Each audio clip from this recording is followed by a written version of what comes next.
Y el 27 me trajo la nuez moscada. ¿Todo el mundo vio la nuez moscada? ¡Qué rico! No sé por qué se puso blanca, pero estaba negra. Estaba negra, pero en general, no sé, porque tienen polvito esto, pero si vos lo limpiás, mirá, si vos lo limpiás, ¿ves ahí? Se pone tipo el polvito en el medio y se pone nuez moscada. Ustedes conocen una nuez moscada, ¿no? Es buenísimo. La voy a usar en la comida, en honor a ustedes. Es una nuez moscada. El hígado de nuez moscada, hígado de la cocción pasiva crónica. ¿Se acuerdan? ¿Sí? Hígado de nuez moscada. Miren que se toma mucho eso. Sí. ¿Qué? ¿Querés la nuez moscada? ¿Qué? Ah, dice que sí, dice que cae mal, sí, cae indigesta, pero yo le rayo un poquito nomás. No dice. Escuché por ahí, yo no sé, afecto adverso a mí, lo poco que como de nuez moscada, tengo 3 o 4 por la mitad porque voy rayando y tienen como 10 años adentro de la heladera. Gracias, porque me la voy a comer esta. Muchas gracias. Tienen como 10 años en la heladera, en serio, ¿eh? Sí, dura un montón. Dura un montón, no sé, yo la puse en la heladera por las dudas. Bueno, hoy vamos a terminar un poco lo de infarto e inmunopatología. ¿Ya vieron ustedes desde el punto de vista de... ¿Ya vieron inmunopatología y fisiopató? No. ¿Y dónde están? ¿Con inmuno? Cerramos a ESPI ayer. ¿Cerraron qué? ¿Perdón? Respiratorio. ¿Recién respiratorio? ¿Les fue bien? Con fisiopata. ¿Les fue bien? ¿Aprovecharon lo que yo les mandé, lo que yo les subí o no? ¿No vieron los videos? Nadie vio nada. Hay alguien que dijo que les sirvió, por lo menos. Pero eran buenos, che. Eran buenos los de COVID, eran buenos los de broncoalmonía, ¿no? Pero bueno, no me traigan los COVID acá, ¿eh? ¿Manda esto? Sí, ¿Eh? Sí, pero yo no sé prender la tele, no soy chiquita. Alguien que salto como vos, por ejemplo. Bueno, ¿no hay más? Acá Benito se come y es el más alto de todos, ¿o no? No, yo. No, ¿Quién? no, Milena. Pero no vino Milena, ¿dónde está? ¿La vez pasada tampoco vino Milena? Sí, vino la pasada. Ah, y hoy no. Bueno, los mecanismos de daño inmunológico ustedes ya lo tienen, ¿no es cierto? Pero antes quería pasar un poquito bueno, no importa, lo voy a bajar. Quería pasar un poquito lo de infarto, ¿no es cierto? Que es muy importante y lo tenemos que repasar. A ver dónde está, si lo encuentro. Miren todos los que doy por semana, más o menos.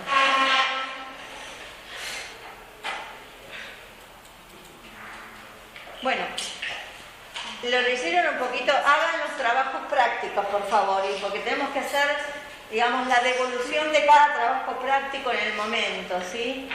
Quiere decir que en lo posible tratemos de ir al pie con el repaso, porque si bien tenemos 2 días de repaso y no hay mucha macro, hay más micro que macro, el tiempo pasa muy rápido.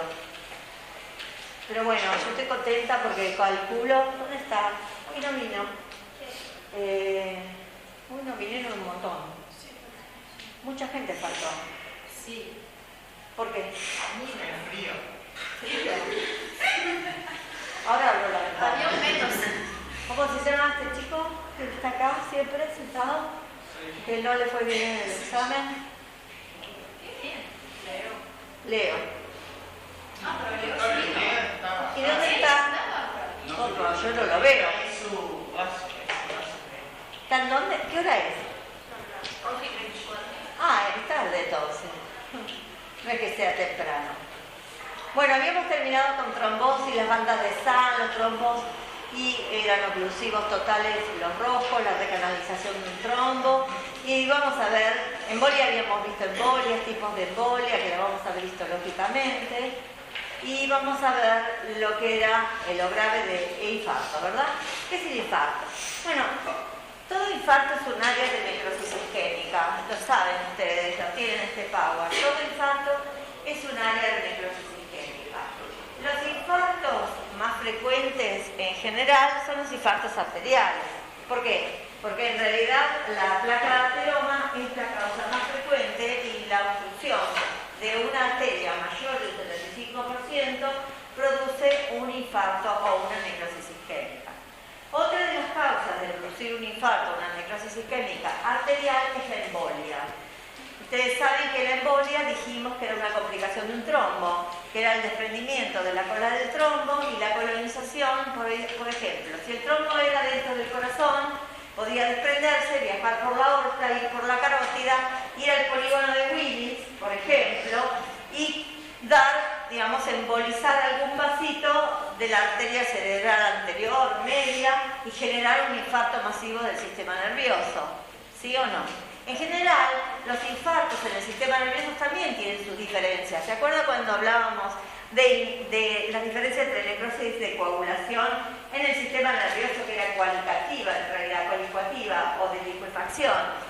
Y se deslicuaba todo el tejido, mientras que la necrosis isquémica en todos los demás tejidos era en general de coagulación.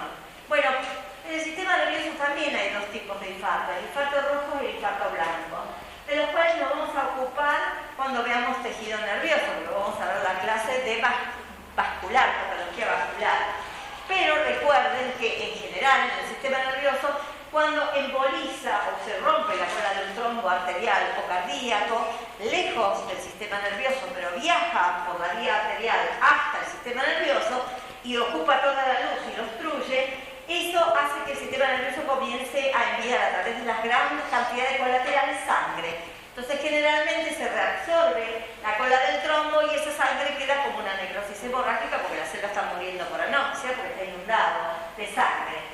Eso puede ser un infarto hemorrágico del sistema nervioso, pero si yo tengo una placa de ateroma en la arteria cerebral anterior y crece hasta más de un 75% y obstruye esa arteria, el infarto va a ser blanco, y si no hemorrágico, va a ser isquémico, porque es un infarto brusco y prácticamente las colaterales van a abrirse después. Quiere decir que en ese momento es isquémico. Pero no se preocupen porque ese tema de nervioso lo vamos a ver, a pesar de que lo vamos a ver este mes, lo vamos a ver dentro de 2 o 3 clases. ¿Qué es infarto? Es un área de necrosis isquémica. Los infartos más frecuentes ocurren por embolizaciones, en general, rotura de la cola de un trombo o por obstrucción de la luz. Y los infartos son blancos en aquellos que son de circulación terminal. Quiere decir que macroscópicamente se ve blanco el infarto. Aquellos que, y generalmente tiene un aspecto triangular el infarto. Como un triángulo donde la punta del triángulo generalmente mira el vaso obstruido y la base está alejada de ese vaso. Los infartos pueden ser venosos también, ¿no es cierto? Quiere decir que cuando hay circulación terminal venosa, cuando se obstruye el retorno venoso, la sangre queda acumulada y al no fluir la sangre, los órganos, digamos, se llenan de sangre, no permite la oxigenación por el sistema arterial y entonces muere en anoxia el tejido. Los únicos 2 órganos que mueren por esa causa son el testículo y el ovario. Por eso nosotros tenemos arriba un infarto testicular, que es muy frecuente en el hombre, en la micro, que no lo vimos. Y en la macro tenemos un infarto ovárico, una necrosis isquémica con un infarto rojo del ovario. Quiere decir que cuando la obstrucción es al retorno venoso, el infarto es rojo en el sistema venoso, ¿sí? Entonces, los únicos órganos que participan de ese tipo de infartos, que en una época llamaban infartamientos, se dejó de lado porque es una necrosis isquémica igual, pero el mecanismo es diferente, es por obstrucción al retorno venoso en aquellos órganos que tienen una sola vena que hace el retorno venoso, que son el testículo y el ovario. Macroscópicamente vimos un ovario e histológicamente hoy, además de ver la macro, vamos a ver un testículo. ¿Está claro en eso? ¿Sí? Entonces, ahí lo dice todo, para que ustedes lo vean. Este es un testículo, claramente es un testículo, lo vemos a la izquierda, vemos el epidídimo a la derecha y hay torsión del pedículo, no hace el retorno venoso adecuadamente y entonces se llena de sangre desoxigenada al órgano y todas las células mueren en anoxia porque no hay renovación de la sangre oxigenada. Entonces esto es una necrosis isquémica, sí, termina siendo una necrosis isquémica. Pero es de aspecto hemorrágica porque la sangre queda acumulada entre medio de las células muertas. Entonces ustedes van a ver células muertas llenas de sangre por todos lados y van a ver túbulos seminíferos necróticos que no se ven casi, se ve la sombra del túbulo seminífero histológicamente y van a ver entonces mucha hemorragia. ¿Cómo se ve histológicamente? Así. Y así se ve el vidrio que tengo yo en el... que van a ver ustedes en el práctico. Van a ver túbulos seminíferos, fíjense que son túbulos, reminiscencia de los túbulos seminíferos, me acuerdo algo de histología, son túbulos seminíferos, pero miren la cantidad de glóbulos rojos que tienen alrededor. Quiere decir que se acumuló la sangre desoxigenada que no pudo salir. Esto es un infarto, termina siendo un infarto hemorrágico. Ahora bien, ustedes saben que hay varios tipos de infarto. El infarto rojo es hemorrágico y el infarto pálido se llaman también anémicos. Y existe un tercer tipo que es el infarto séptico. Por ahora no vamos a hablar de infarto séptico, pero sí del rojo que es hemorrágico y del pálido que es anémico. Todos los infartos son áreas de necrosis sistémica, ¿lo acabamos de decir? Sí. Pero hay infartos anémicos, que son la gran mayoría, y hay infartos hemorrágicos. Los infartos hemorrágicos, en general, ocurren por dos motivos. En aquellos donde el retorno venoso está obstruido, donde hay retorno venoso terminal o va en el testículo, como vieron decía, es por anoxia. Pero en aquellos que el infarto hemorrágico es por obstrucción arterial, vimos recién el cerebro en la embolización, que se abren las colaterales. Pero el cerebro no tiene doble circulación, pero tiene muchas colaterales. Y el otro tema es que lo que vamos a ver como infarto hemorrágico son los infartos rojos o hemorrágicos, los órganos que son obstrucciones arteriales y los órganos que tienen doble circulación y que sufren de infarto. ¿Cuáles son los órganos que tienen o tejidos laxos, anótenlo, u órganos de doble circulación? O sea, órganos que tienen muchas colaterales, muy laxos, es el intestino. Quiere decir que cuando yo veo el intestino puede haber necrosis isquémica, pero generalmente es hemorrágica en el intestino. Porque al haber tantas colaterales, cuando se obstruye la mesentérica superior, supongamos por un trombo en la mesentérica superior, por una placa de ateroma, que es muy común en gente añosa, lo que ocurre es una necrosis isquémica. Pero hay tantas colaterales que van a irrumpir en esa región que la sangre va y cae sobre los tejidos muertos.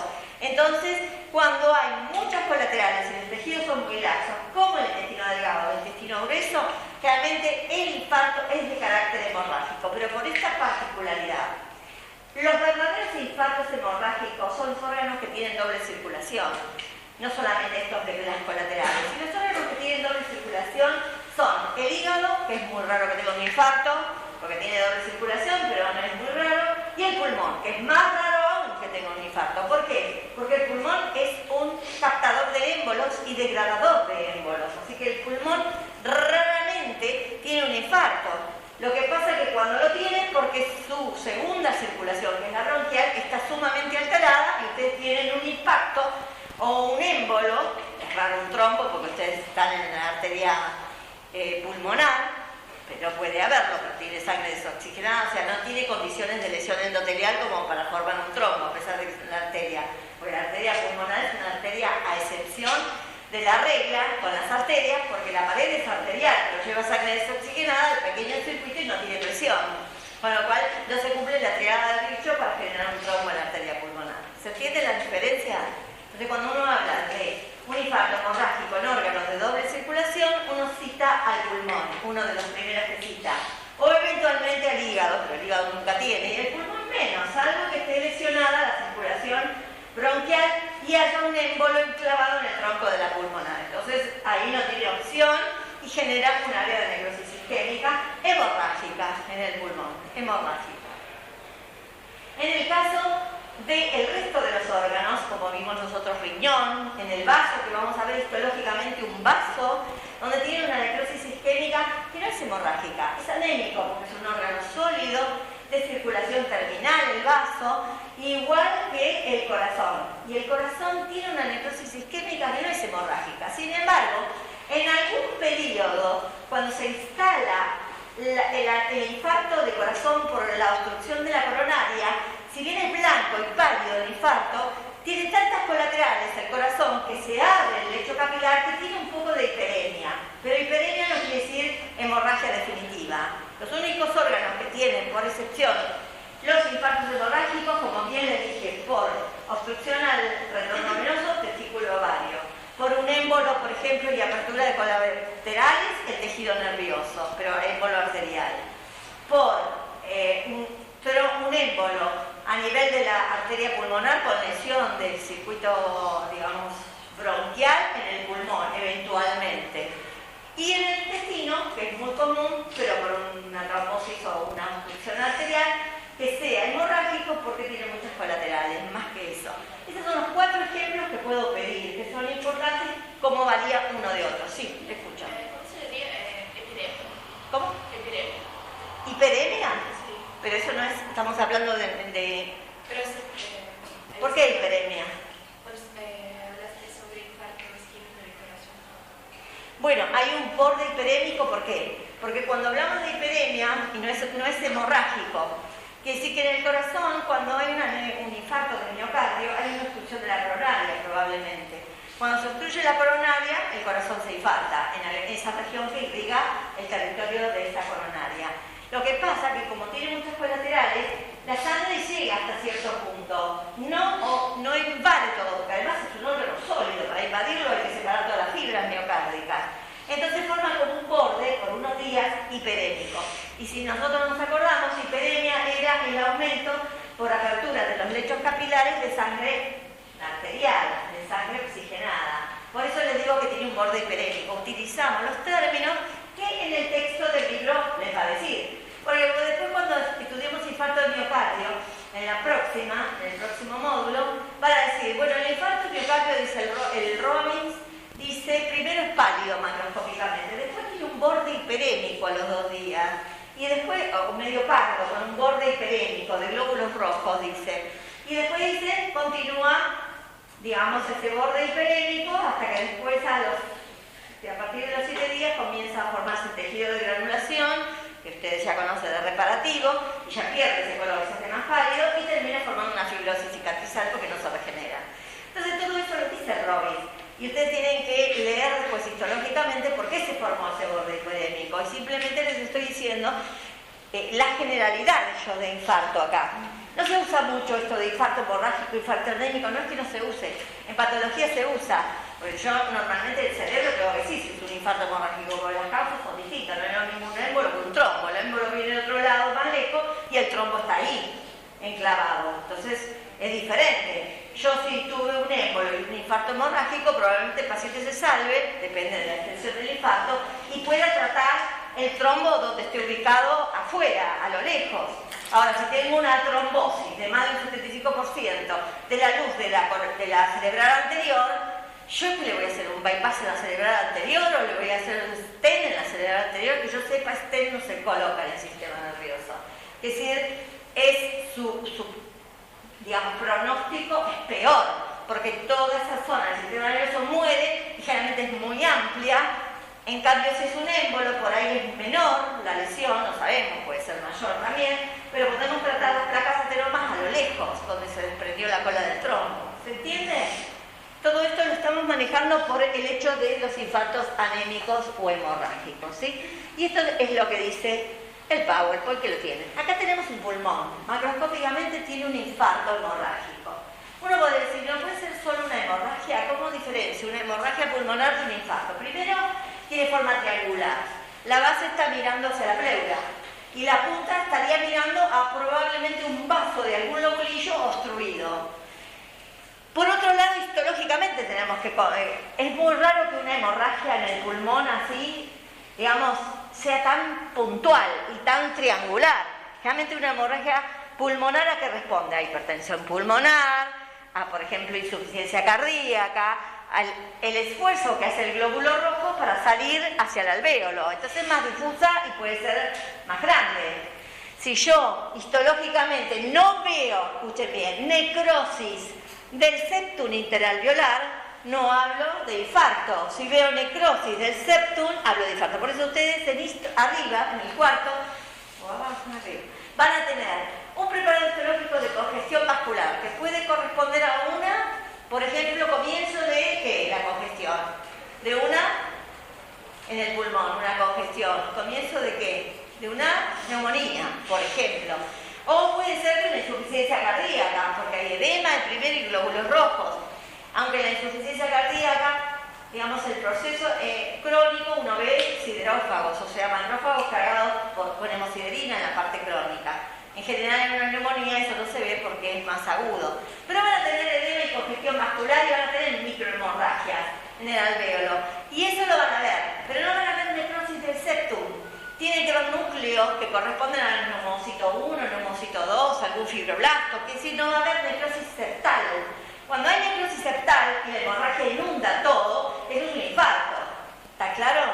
Entonces eso tienen que diferenciarlo. Acá causa mayor aumento el área hemorrágica y el vaso arriba, que probablemente esté obstruido y que haya dado origen a este infarto. Siempre mira la punta del vértice del triángulo hacia el vaso obstruido y la base en forma periférica. Claro, cuando uno ve la histología no ve nada y dice, pero yo no estoy viendo nada. Veo muchos glóbulos rojos y veo hemosiderina, quiere decir macrófagos cargados de restos de pigmento hemosiderínico, quiere decir de hierro, de las moléculas de la hemoglobina del glóbulo rojo que se rompió. Y voy a ver mucha hemorragia intraalveolar. Pero por otro lado veo necrosis de las paredes alveolares. ¿Ven que dice ahí necrosis of alveolar walls en inglés? Necrosis de paredes alveolares son acidófilas, no tienen núcleo prácticamente. Ustedes me van a decir, pero de ahí a que yo vea eso, claro. Lo que pasa es que no es que van a ver eso, van a ver que hay parte conservada y parte patológica. Es como cuando vimos el infarto de riñón. En parte estaba conservado y en parte patológico. Es la ayuda que podemos ver. En general no tengo el infarto, me parece. Lo que tengo es una neumonía con hemorragia y lo que tengo creo que es una congestión. Pero no me acuerdo porque hay muchos preparaditos. Bueno, infartos pálidos. Son por oclusiones arteriales, los órganos son sólidos y el ejemplo más común es corazón, que es el más frecuente, vaso ocasionalmente y riñón, que ahí pisa regularmente, no es tan frecuente, pero se puede ver. Hemos tenido acá un profesional de la casa que ha tenido un infarto renal sin ninguna causa aparente, aparentemente fue estudiado. Y bueno, ahora está mejor, pero tiene una cicatriz en el riñón, porque recuerden que el riñón no se regenera, al igual que el pulmón, quiere decir que es muy raro que se regenere, al igual que el corazón. O sea, no es que no se divida la célula, pero no se regenera, y en el tiempo pasa el tiempo de regeneración y queda una cicatriz fibrótica si no se regenera. Sí. Puede ser que exista ahí una relación con no regenerarse, también ser pálido. No, en realidad la zona pálida, o sea, depende, porque si vos tenés un infarto, es reciente el infarto. Que si que tenés un lapso, no estamos hablando de periodo, pero tenés un lapso y que se ve pálido. En el momento que el paciente hace el infarto, inmediatamente se ve pálido ese infarto, si no se ve rojo. Pero cuando pasa ese periodo, en realidad, después de la semana y hasta el mes, en ese periodo surge lo que llama tejido de granulación, que lo vimos la vez pasada, donde ya se pierde, hay más, está más rojo, más rosado porque hay neovasos y hay proliferación de fibroblastos, de miofibroblastos, pero con el tiempo se forma la cicatriz fibrosa, que ya es blanca, blanca, blanca, es decir, es una cicatriz blanquecina. No es lo mismo decir, bueno, tuviste el infarto hoy, que solo tuviste hace un tiempo, también hay que considerar eso. Muy bien, acá vemos un riñón, que nosotros vimos la histología la clase pasada, pero hoy se los voy a volver a mostrar. ¿Por qué? Porque ustedes tienen que ver la causa del infarto, de la necrosis de coagulación que vieron en el primer parcial. La causa es un vaso, que es la arteria renal, que está recanalizada. Es un trombo que tuvo esa arteria y está recanalizado. Y lo van a buscar porque está cerca de donde está la necrosis, ¿sí? Y ese ejemplo de trombo recanalizado. Acá lo ven, ¿sí? Es triangular. Se ve que la puntita debe mirar al vaso obstruido, porque sigue siendo de la misma forma, sea hemorrágico o blanco. Pero es blanco o anémico porque el hecho de que no tiene glóbulos rojos. Y porque además la obstrucción es de una arteria terminal. Y son tejidos densos, compactos, y es muy raro que lleguen los glóbulos rojos. Histológicamente es lo que vimos nosotros. Esto lo vimos en el práctico y ya les digo, lo vamos a volver a ver hoy en relación a que ustedes tienen que buscar el trombo recanalizado. Acá tienen el riñón, la corteza del riñón, normal, y acá tienen la misma corteza pero fantasma, Quiere decir, es un fantasma de lo que fue. Ha perdido los núcleos, pero mantiene la arquitectura, porque es una necrosis de coagulación. ¿Está claro? Bueno, los infartos ya lo dije que era en cuña, ahí dice todo, la base donde está, habremos hablado de esto. Que es una necrosis isquémica, que el cerebro ya les dije que da por liquefacción, y acá se ve un infarto cerebral. Nosotros no tenemos macroscopía de infarto cerebral, es muy difícil conseguir. Tenemos que tener una autopsia, un paciente.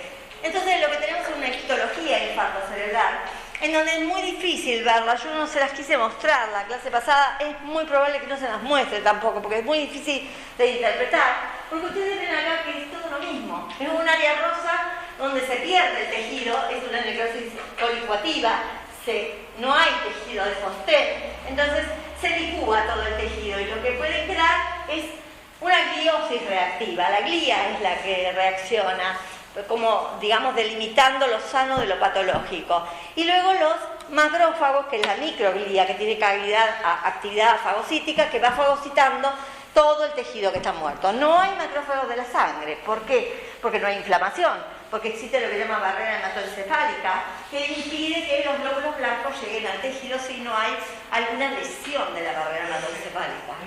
Sí. Entonces, cuando tengo la necrosis, la glial Las células gliales se dividen. Sí. Son 10 a 1 con respecto a las neuronas. Se dividen y ellas lo que hacen es una especie de malla, que se llama gliosis reactiva. Esa malla sostiene a la zona ahuecada. ¿Cuál es el peligro si yo tengo un hueco y tengo una gelatina al lado del hueco? ¿Qué hace la gelatina? Porque el cerebro es una gelatina. ¿Se puede qué? Hundir. Esa es la palabra. Eso se llama hernia. La herniación.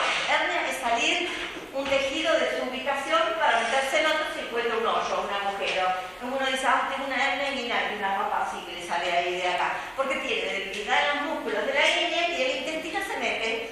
Se mete y entonces después no puede entrar. Porque como hice una linda comida postprandial y toda la materia fecal la tenés afuera, más o menos. Todo el quimo lo tenés afuera, depende si es delgado o gruesa. Entonces cuando lo querés meter por el mismo agujero, el intestino, por más que se deslice por el peritoneo, no puede entrar. Entonces a vos te duele, ¿y qué pasa con los vasos? Chiqui, chiqui, chiqui, chiqui, o sea, los vas ahorcando los vasos. Entonces el paciente puede tener síntomas de dolor, síntomas de calor, molestias, porque está la piel arriba. Entonces cuando vos estás distendido, te hiciste una semana de descanso, el intestino vuelve solo, o vos lo metes con el dedo. Hay gente que se lo mete con el dedo todo el tiempo, el intestino para adentro. El tema es que en algún momento se queda encarcelada esa asa intestinal, entonces tienen que operarlo, sacarle el asa porque va a estar muerta. Se llama hernia. Bueno, en el sistema nervioso también se hernia, pero ¿por dónde se hernia el sistema nervioso? Una de las complicaciones que vamos a ver nosotros del sistema nervioso, que hay dos complicaciones importantes. Y es lo que dice patología del sistema nervioso, patología vascular del sistema nervioso y últimas complicaciones. La complicación es el edema, la ruptura de la barrera hematoencefálica, los tres tipos de edema, citotóxico, edema vasogénico, que es el más frecuente, y el edema del líquido cefalorraquídeo intersticial, eso lo tenemos que ver. Y la otra complicación es la herniación, es decir, que el tejido nervioso, si se licúa y altera la forma, en parte, toda la parte sana puede caer por ese agujero, por ese área, y encima caer por los agujeros, porque se desliza por los agujeros de la base del cráneo. Entonces, ¿qué pasa si se desliza por el agujero de la base del cráneo en el tejido nervioso? Se clava, se pierde, porque el tejido nervioso está, recuerden, que está flotando. ¿En qué líquido? Cefalorraquídeo. El tejido nervioso no es que no se pueda meter por el agujero, es porque no encaja porque está flotando, pero si hay alguna distorsión arquitectural y baja y se puede encajar, lo hace, se desliza. Y entonces tapona el agujero, por ejemplo, de la base del cráneo y el líquido cefalorraquídeo aumenta. Además de aumenta, el descenso de la masa encefálica genera muerte cerebral si estás dentro de los, digamos, el disparador de la respiración, si estás en el bulbo. Quiere decir que hay muchos tipos de hernias, que después lo vamos a ver los tres principales, o cuatro hernias en el sistema nervioso, a causas a veces de los infartos cerebrales. Por eso son las complicaciones. O sea, no, todo viene relacionado, no es todo tan difícil. Pero bueno, ahí es una masa acidófila que la glía trata de sostener, digamos, para evitar que el sistema nervioso caiga. Pero a veces no puede, porque si es muy importante, empuja mucho. Por ejemplo, no estoy hablando de un infarto, pero por ejemplo uno tiene lo que se llama hematoma, ¿sí? Hemorragia subaracnoidea. Uno se cae con un accidente o se rompe un vaso de la arteria meningia media y es una hemorragia en el espacio subaracnoideo.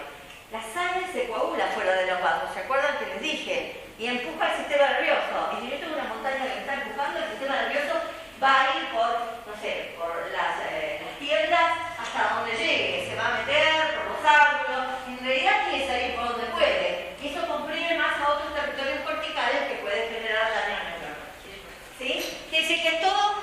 A ver, el sistema nervioso no es un dios. Somos dioses mientras no tengamos patología. Somos dioses mientras algo no esté alterado. Cuando algo está alterado ya nos duele, nos sentimos mal y hasta podemos morir.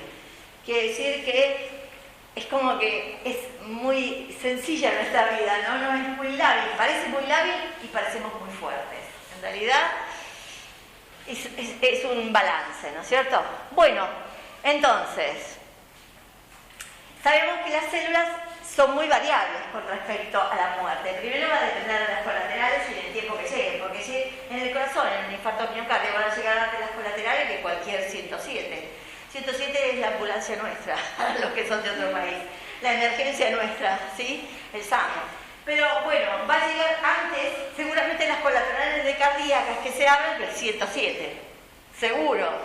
Yo antes tenía un alumno acá, que no sé si sigue estando, supongo que sí, estaba estudiando medicina, que no me acuerdo su nombre, pero tenía un grupo en internet que se llamaba La Mitocondria, por ahí ustedes lo conocen.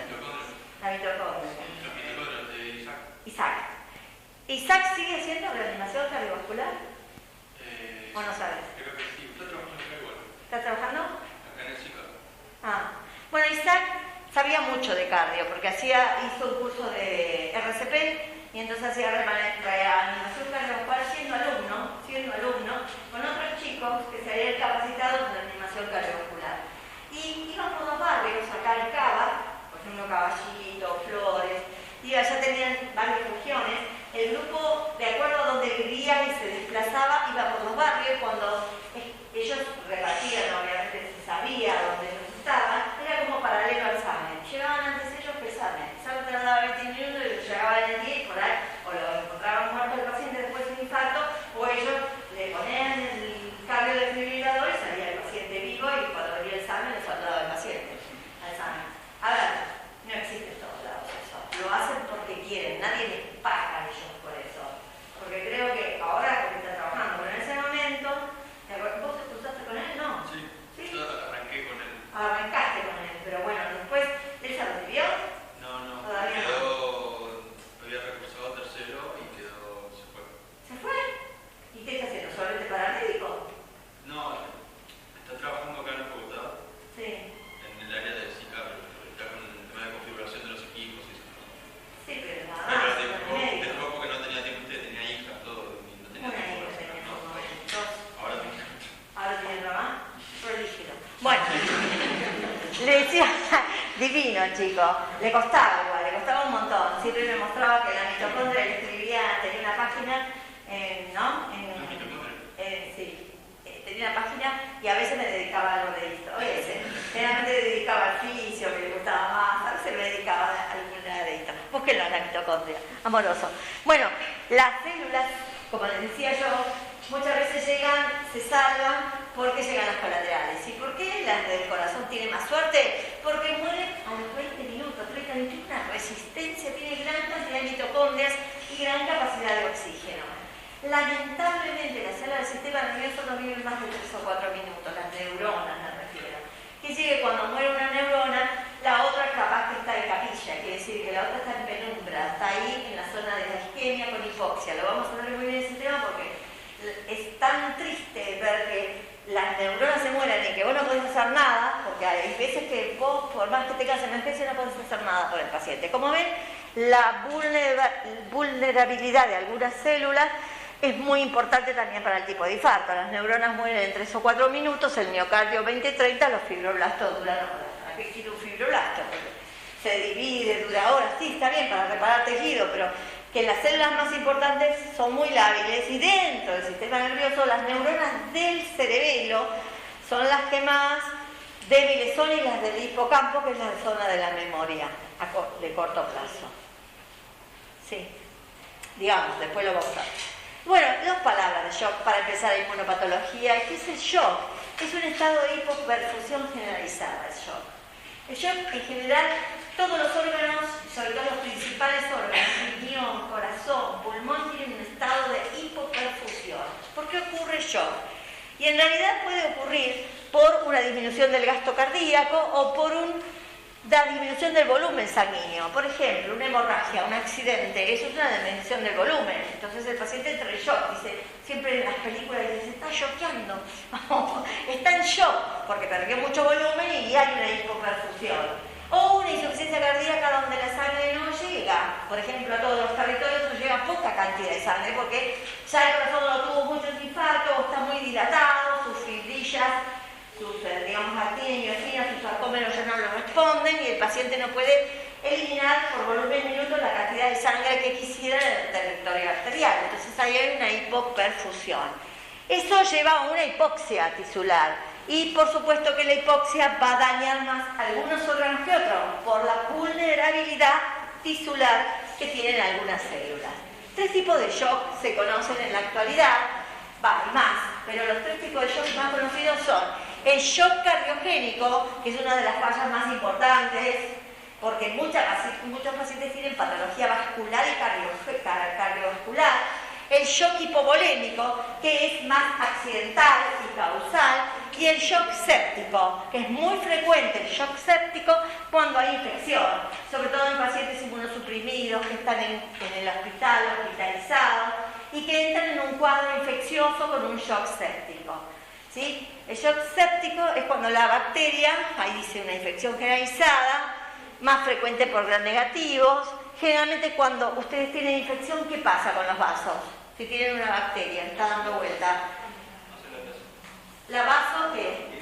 Dilatación. Y si hay vasodilatación generalizada, porque tiene la bacteria por todos lados, la tiene en la sangre, no solamente en el pulmón, pero supongamos que tiene bacteriemia el paciente, o sea, la bacteria se va a la sangre. Y la bacteria, como se va a la sangre, puede comer bien, se va al riñón, se va a todos los órganos, se distribuye por todos lados. Todos los órganos entran en vasodilatación, porque estamos teniendo inflamación en todos los órganos. Y si hay una éstasis y vasodilatación, la sangre no circula. Por eso tiene el shock séptico tiene una vascularización generalizada, ¿sí? Una hipoxia generalizada. Por eso los pacientes de shock séptico, si vos no le curás la bacteria, como todos los órganos están afectados, o los principales, pueden morir por shock séptico. Y a veces cambiás de antibiótico, cambias 5 veces de antibiótico, el paciente está con toxicidad farmacológica, por eso el paciente se te va como agua. Además, vos sos el médico de planta, que estás hoy, y estás de guardia, lo llamamos a él. Y él dice, no, yo a las 7 de la mañana no tengo que ir, lo llamamos a él, le dice, yo ya te compré la nuez moscada, dice, yo me quedo hasta las 8, dice él, porque no me dan más tiempo. Pero lo conoces a Josecito que está ahí. Sí, bueno, Josecito ya está en shock séptico. Pasa él y viene ella. No, bueno, sí, yo también. 12 horas, después me voy y viene ella. Nada, se pasa de mano en mano el paciente. Y no hay a veces hacen un ateneo y demás, pero el paciente sigue recibiendo antibióticos de todo tipo, no respondiendo, ustedes llevando al laboratorio para identificar el germen, cada vez hay más gérmenes y el paciente termina en un shock séptico y en la muerte. Son muy peligrosos. El shock cardiogénico tiene que ver con la falla de bomba, ya lo dijimos, la insuficiencia cardíaca congestiva, el taponamiento cardíaco donde hay arritmia, el corazón no se mueve o entra en asistolia. O el shock hipovolémico por grandes pérdidas de sangre, un accidente, una hemorragia, un gran quemado hace un shock hipovolémico, pierde mucho plasma, mucho líquido cuando se quema el paciente del tejido intersticial. Hay otro tipo de shock neurogénico, anafiláctico, que es alérgico o por anestesia, pero no vamos a hablar de ello. Bueno, el shock comienza a tener mecanismos compensatorios, quiere decir que hay una fase compensatoria de algunos órganos, no siempre alcanza. Trata de mantener el rigor en algunos órganos, pero va a la fase progresiva si no lo cura. Y entonces continúa con su hipoperfusión, se descompensa y entra en acidosis metabólica. Finalmente, en la fase irreversible, entra la lesión tisular, la muerte celular por necrosis y apoptosis, por ambas, dependiendo del hipoflujo del territorio y de la resistencia o vulnerabilidad celular, y el paciente puede morir. Bueno, vemos lesiones de shock. La pregunta es esa. Le hacemos una autopsia al paciente. Yo cuando hacía autopsias en el hospital, acá nomás, en el Durán, yo hacía autopsias ahí, porque bueno, tenía la residencia, hacía autopsias. Cada persona que fallecía, hacíamos una autopsia. Porque la mayoría eran NN y como no había autopsias, los usábamos y les hacíamos la autopsia. Entonces, el titular, digamos, que el que me enseñaba a mí me decía, además de la patología que puede tener el paciente, porque eran pacientes ya que por ahí entraban en shock séptico, buscar las lesiones de shock en los órganos. ¿Qué? Decía yo. ¿Qué es eso? Sí, revisar todos los órganos y cuáles son aquellos que pueden demostrar que el paciente entró en shock. Porque vos decís, clínicamente hicimos un ateneo, el paciente entró en shock. ¿Por qué? Porque el parámetro del sodio, el potasio, qué sé yo. Bien, y anatomía patológica, ¿qué aporta? Por ahí tenía un tumor, por ahí el paciente tenía septicemia, o sea, la bacteria, pero nosotros ¿qué aportamos en esto? Si no vemos la inflamación definida ahí. Entonces, en el corazón podía haber necrosis, en el cerebro, o sea, los principales órganos que se ven algo del shock puede ser cerebro, pulmón, riñón, suprarrenales y tubo digestivo. Yo me dedicaba siempre a las suprarrenales porque el tubo digestivo nunca encontré una necrosis hemorrágica, pero en el tubo digestivo es muy fácil la necrosis isquémica hemorrágica, la colitis isquémica hemorrágica, ya dije que era hemorrágica en el tubo digestivo. Se ve negra, se ve toda negra, ahora vamos a ver. Y en el corazón podía haber necrosis por coagulación, si llegaba a tener un infarto, pero era muy raro. En el cerebro, la encefalopatía hipóxica, olvídala, porque a veces nunca le sacaban el cerebro, pero puede verse. Lo que pasa es que es clínico una encefalopatía hipóxica, tenés que tener aumento de amoníaco, ácido úrico, porque, bueno, depende, un cirrótico tiene encefalopatía hipóxica. Y en los riñones sí, veíamos, estudiábamos los riñones y las suprarrenales. Los riñones tenían necrosis tubular aguda, y tienen necrosis de los túbulos, proximales y distales, se llama necrosis tubular aguda. Ya ese es su cuadro de shock, y se muere ahí el riñón. Y el otro tema era la depresión de líquidos de las capas de la corteza suprarrenal, o sea, la pérdida de los líquidos de la corteza suprarrenal, porque el paciente entraba en shock y se liberaban todos los lípidos, los glucocorticoides. Raramente el pulmón está afectado, en la suprarrenal pérdida de los lípidos, en el tubo digestivo una enteropatía hemorrágica y algún cambio graso en el hígado, que normalmente es reversible, pero eso, ¿se acuerdan del cambio graso? Que es de la lesión celular reversible, pero que a veces llegaba a la necrosis hemorrágica. Acá tenemos algunos ejemplos que vamos a ver después cuando veamos neuronas y el sistema nervioso. Esto es la corteza del hipocampo, parece, y hay neuronas rojas, neuronas en hipoxia. Todas las neuronas que ven ahí en el medio, acá, todas estas neuronas, fíjense que son neuronas.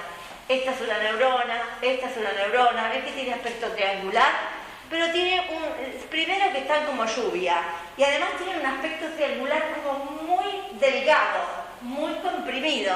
Bueno, estas neuronas después las vamos a ver bien, se llaman neuronas rojas, son más acidófilas con el HIE, y todas estas que se ven acá, estas se llaman neuronas rojas, son hipóxicas isquémicas cada neurona. Esto es el cerebelo, para recordar que tiene la capa molecular Purkinje y grano, pero las de Purkinje las vemos feas, las de Purkinje las vemos acidófilas, pequeñas, ¿se ve? Y estas perdidas acá. Si hiciéramos una técnica de plata, veríamos solamente las encanastas que rodean y las Purkinjes no están, porque se han muerto por isquemia. Son muy vulnerables las neuronas de Purkinje. Acá vemos un infarto de miocardio, pero como ejemplo, ya pasó lo agudo, acá lo vemos un poquito más crónico porque tiene esta zona donde está el tejido de granulación, hasta los 10 días, se ve amarillito, como grasa de pollo, ¿no? Generalmente. Y acá tenemos la histología que hoy vamos a ver de un infarto de miocardio porque tiene que ver con vaso, donde vamos a ver fibras onduladas, con pérdida de los núcleos centrales, fibras onduladas y un edema, que es el líquido que separa las fibras onduladas, y van a ver que tiene polimorfonucleares en el intersticio. Eso ya es un infarto agudo de miocardio. ¿Por qué? Porque las fibras onduladas hablan de la muerte de la fibra, la ausencia del núcleo. la ondulación, la coagulación de las proteínas citoplasmáticas y la llegada del edema, que es un exudado con los neutrófilos, nos habla de un exudado inflamatorio. Es el exudado que ocurre en la necrosis. Entonces estas células son células inflamatorias, ahí se lo mostramos a los que son brasileros, que lo pueden leer mejor. Le digo que a veces las mejores imágenes citológicas las encuentro en Power brasileros. Acá vemos bandas de contracción, donde las fibras se ondulan, pierden el núcleo, miren, no lo veo, está como vacío acá. Y hay algunos eritrocitos. ¿Por qué hay eritrocitos? Porque hay hiperemia. ¿Y por qué hay hiperemia? Porque hay muchas colaterales, no es porque haya un infarto hemorrágico en el corazón. Y acá vemos entonces un daño alveolar difuso con una membrana hialina en este pulmón de un síndrome de distrés respiratorio del adulto que puede hacer un shock. En este caso puede tener polipoperfusión, el shock del paciente, porque el paciente tiene trombosis, coagulación intravascular, el paciente con COVID, en este caso si fuera él. O un shock séptico si fuera una neumonía. Y acá tenemos una necrosis hemorrágica del intestino, histológicamente hay necrosis, esto es lo único que queda del colon, y una necrosis llena de glóbulos rojos hemorrágica.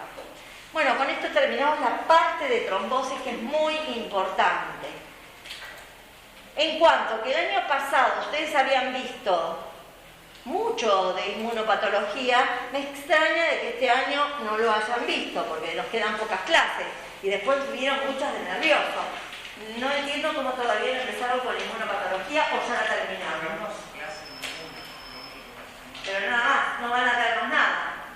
Bueno, nosotros vamos a ver inmunopatología. Como ustedes vieron clase de inmuno, vamos a pasar, saltear lo de inmuno normal para saber, ¿alguien sabe lo que es la inmunopatología?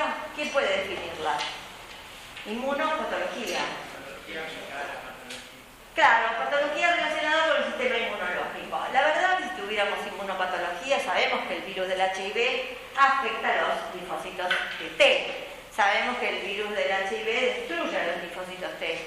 Sabemos que el virus del COVID destruye células del pulmón, por ejemplo, porque tiene receptores para el receptor de la enzima convertidora o tiene afinidad para meterse.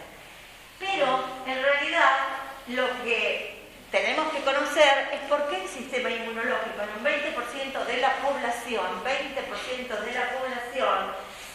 tiene cierta idiosincrasia para responder patológicamente. Quiere decir que no se detiene o es exagerado. A esas lesiones, en este porcentaje de la población, que algunas tienen componente hereditario, se denominan síndromes o patologías o trastornos de la hipersensibilidad. Quiere decir que hay gente que tiene una hipersensibilidad a las acciones del sistema inmunológico. No todo el mundo las tiene, porque por ejemplo, yo si vuela un polen por ahí en primavera, yo no voy a tener un asma bronquial. Sin embargo, hay gente que porque vuela el polen en la primavera, tiene asma bronquial. Ahora, yo tengo una alfombra en mi casa y tengo 10.000 ácaros dando vueltas en la alfombra, los veo en el microscopio, a mí no me hacen nada. Mi hijo que es alérgico está todos los días con rinorrea, a veces tiene rash, le pica todo y no tiene, digamos, signos mayores ni asma, pero de pequeño tenía síndrome asmático. Con lo cual, los fenómenos de alergia están muy relacionados, como otros síndromes mucho más importantes, en estas alteraciones o trastornos de la hipersensibilidad. ¿Sí? ¿Cuántos hay? Según la clasificación de Hell y Coombs. ¿Cuántos trastornos? 4. Tipo 1, tipo 2, tipo 3 y tipo 4. Los trastornos de la hipersensibilidad, según la clasificación de Hell y Coombs. Hell y Coombs lo habrán visto. Son autores de la compatibilidad, por ejemplo. Hay 4 trastornos de hipersensibilidad. Tipo 1, así se escriben. Tipo 2, tipo 3 y tipo 4. Yo les mandé un PDF también, que se lo subí al campus, porque el año pasado lo vieron tanto, esto de trastornos de hipersensibilidad, que una de las alumnas me preguntó que no entendía una variación del tipo 4, que lo clasificaba un tal Fischler. Hizo una reclasificación del tipo 4 que lo subclasificó en tipo 4A, tipo 4B, tipo 4C y tipo 4D. Después vamos a ver. Eso lo tiene el PDF ustedes. Lo pueden leer porque el PDF es muy bueno. Es chiquitito, cortito y es muy bueno. Bueno, ¿nunca vieron en su vida trastornos de hipersensibilidad? Ah, qué divertido. Bueno, yo no voy a hablar de la inmunidad porque ustedes ya tuvieron una introducción de la inmunidad, si no nos da el tiempo, ¿no es cierto? Ustedes saben que hay dos tipos de inmunidad, la innata o inespecífica y la inmunidad específica, lo saben. ¿Saben cuáles son las células que participan o, digamos, los participantes de la inmunidad innata? ¿Cuáles son? Natural killer, neutrófilos, macrófagos, basófilos y eosinófilos. ¿Qué más? ¿Qué más? Muy bien. ¿Y las barreras de las mucosas o la piel, no? Sí, las cilios, el moco, el aparato respiratorio, el ácido clorhídrico, la saliva, el tubo digestivo, no tenemos barreras. Los lípidos que secreta la glándula sebácea en la piel, no tenemos barreras. Entonces tenemos barreras tisulares específicas que impiden que cualquier microorganismo ingrese. Y por otro lado, el sistema inmunológico ataca a todo lo que encuentre en la naturaleza, aunque nunca haya tenido, porque tiene muchas armas, ¿no es cierto? Porque nunca haya tenido contacto por primera vez con el antígeno. Así que puede venir un ovni, es un chiste, mal chiste.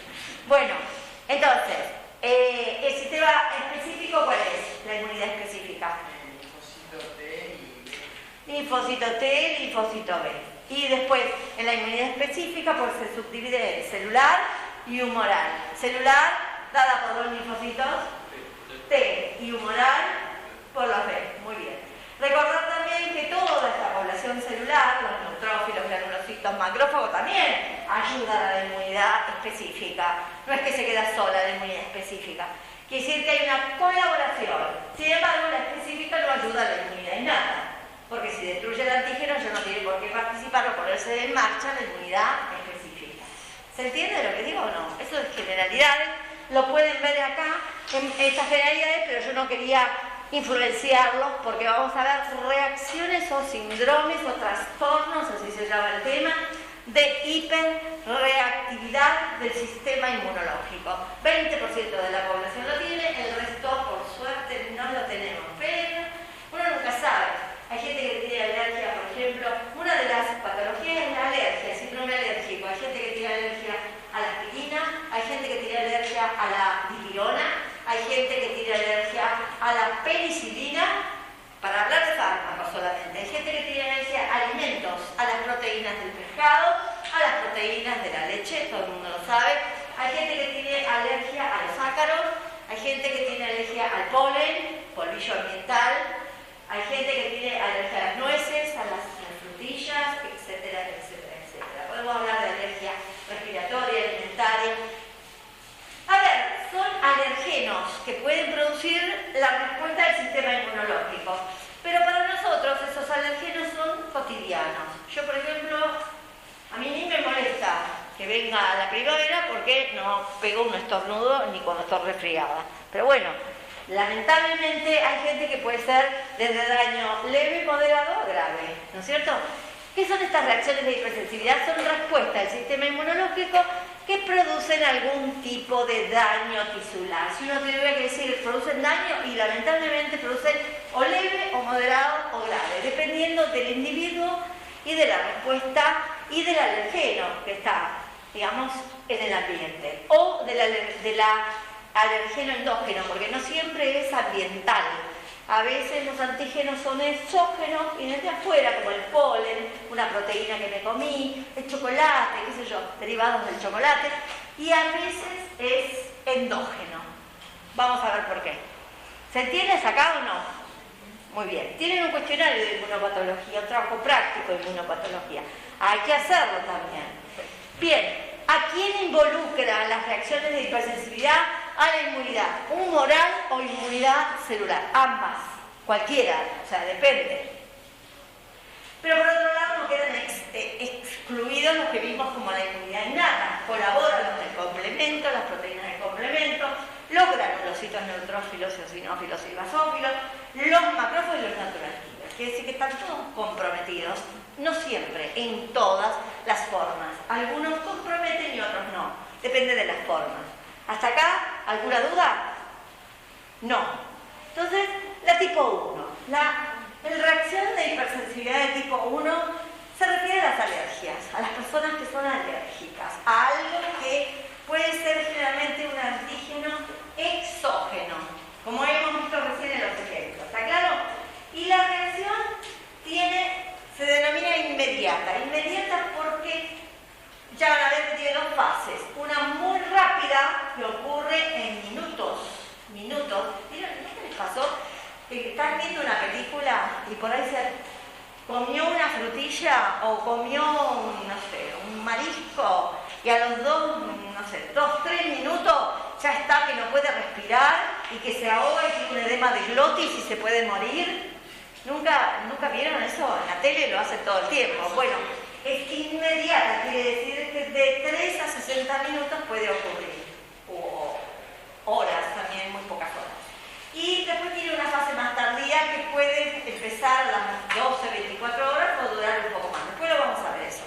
En realidad se llama tipo 1 o inmediata porque tiene una respuesta inicial, como lo ven ahí en el recuadro de color amarillo, y una respuesta más tardía. La respuesta inicial o tardía se deben a los componentes de la respuesta inflamatoria y cómo se van sucediendo estos componentes en el tiempo. Por eso no es que mágicamente pasa una cosa ahora, al minuto, y a las horas pasa otra cosa. Se debe a los componentes y al alergeno, ¿no es cierto? Y a la reacción en sí. Fíjense, siempre que ocurra esta reacción de hipersensibilidad tipo 1, generalmente el paciente tiene que estar sensibilizado. ¿Alguien sabe qué quiere decir sensibilizado? Y que la reacción es más grande de lo que debería ser. ¿Cómo? Que la reacción es más grande de lo que supuestamente debería ser. No. Son No. sensibles. ¿Pero qué es sensibilizado? Estuve expuesto. Claro, ahí me gustó.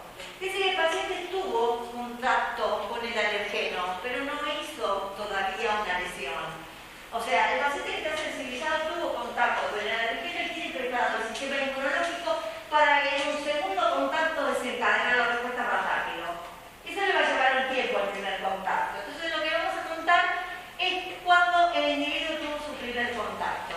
Yo nací, por ejemplo, y soy alérgica al polen, por ejemplo. Supongamos que tengo un componente hereditario y tengo esa predisposición hereditaria o genética que soy alérgica al polen.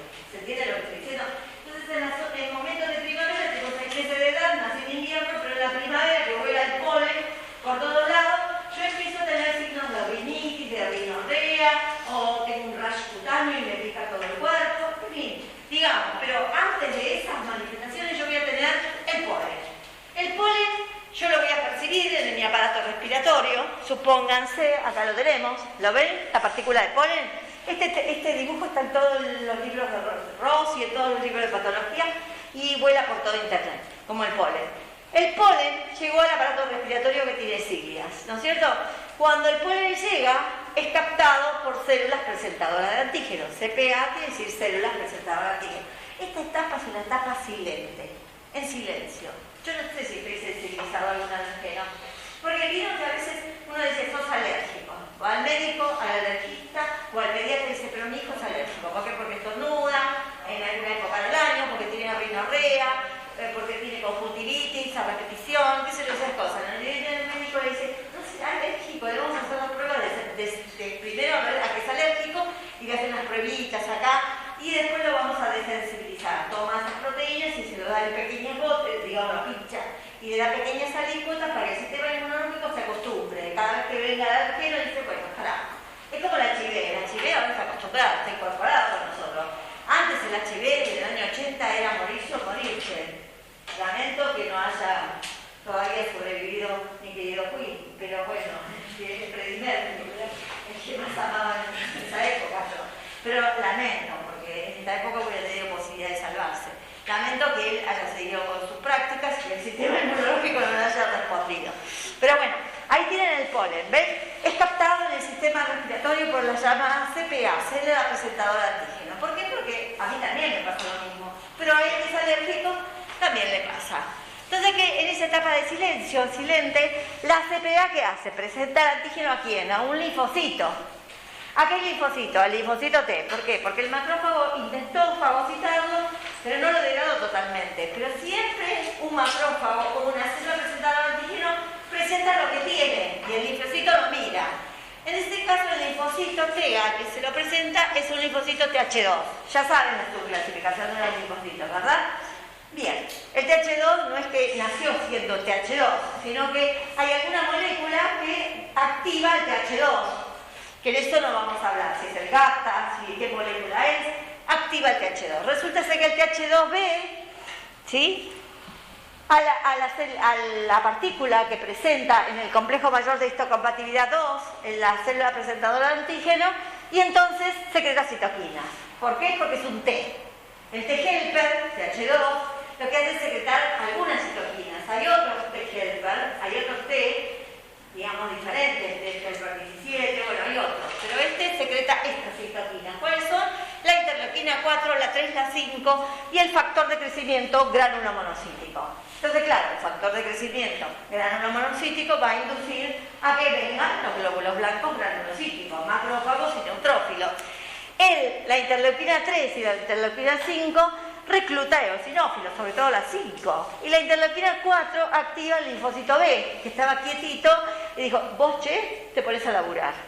Quiere decir que, fíjense cómo acá se combina la inmunidad, por un lado, celular, que es el linfocito T, pero en realidad se combina la inmunidad humoral, que es el linfocito B, porque el linfocito B va a producir respuestas antígenos, ¿qué cosa? Anticuerpos. Pero no produce cualquier anticuerpo. Ustedes cuando están en contacto con un antígeno producen primero la inmuno-M, que también la tiene de receptor, el linfocito B. Después produce en la respuesta secundaria la inmuno-G, que es la más abundante. Pero en algunas ocasiones, como de hipersensibilidad, producen la E. No saben por qué, pero porque activa el linfocito y hay un switch de clase y produce la E. Entonces, todas las personas alérgicas tienen alta la inmunoglobulina E, cosa que normalmente no la tienen. Si ustedes ahora hacen un dosaje de inmunoglobulina, yo voy a tener un pool de inmunoglobulina de acuerdo a los antígenos que tuve, pero tengo muy alta la E. Y si tengo muy alta la E o tengo eosinofilia en sangre, digo, soy un alérgico. ¿Por qué? Porque son datos indirectos de esta reacción, que no le pasa al 80% de la población, sino es del 20%. ¿Está claro hasta acá? Sí. Entonces, para empezar el reclutamiento de eosinófilos necesito la activación tanto del mastocito como del linfocito TH2. Sí, el mastocito después va a hacer una segunda activación al eosinófilo, que todavía no lo dijimos. Pero sí, pues todavía no llegamos al mastocito, pero está bien, te adelantaste muy bien, está leyendo. Me acuerdo que los basófilos eran los principales responsables por alergia en relación a la Sí. Entonces, ¿por qué los eosinófilos ahí? No, los eosinófilos están en la respuesta secundaria, todavía no llegamos a los basófilos. Pues fíjate que yo dije que el linfocito TH2 lo que hacía es secretar un pool de citoquinas que no secreta el TH17, ¿sí? Es diferente. Por eso se los discriminó, antes no se conocía el TH17. Hoy se sabe que las citoquinas que produce el TH2 son diferentes de las que produce el TH17. Por eso no lo involucramos al TH17. Sabemos que el que es responsable es el TH2.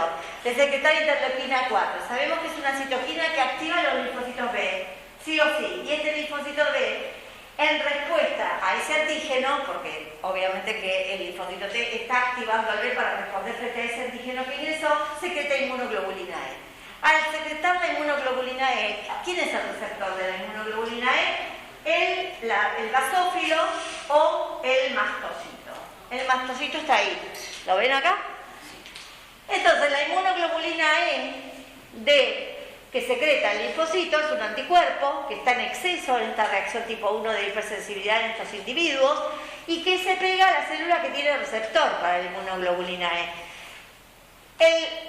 El eosinófilo tiene receptor para inmunoglobulina E, el macrófago también, pero el que tiene muchos receptores para inmunoglobulina E es el receptor, es el mastocito.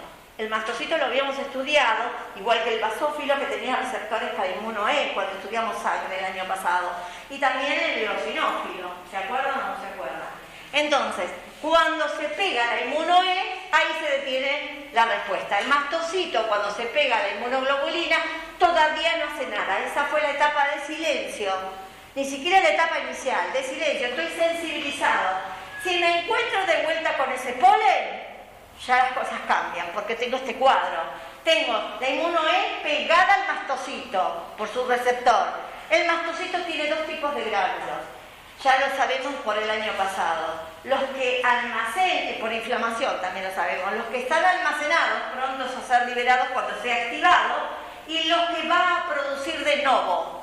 ¿Se acuerdan de la inflamación? Que las células que participaban tenían gránulos guardados que iban a actuar en una primera respuesta inicial y gránulos que se iban a formar a través de, por ejemplo, la degradación de el lípido, el ácido araquidónico, activación de la fosfolipasa C, ¿se acuerdan? La ciclooxigenasa, la lipoxigenasa. ¿Se entiende lo que estoy diciendo? Bien, entonces, o el óxido nítrico, activación de óxido nítrico, por ejemplo. Pero bueno, eso es secundario. Por ahora va a liberar los gránulos que tiene. ¿Cuándo? Cuando se encuentre de vuelta con el polen. La etapa silente termina cuando me encuentro de vuelta. ¿Ven el antígeno, el alergeno acá? Hasta acá está sensibilizado el paciente en esta etapa. Olvidémonos del eosinófilo, porque todavía no ocurrió lesión, ni por el mastocito ni por el eosinófilo.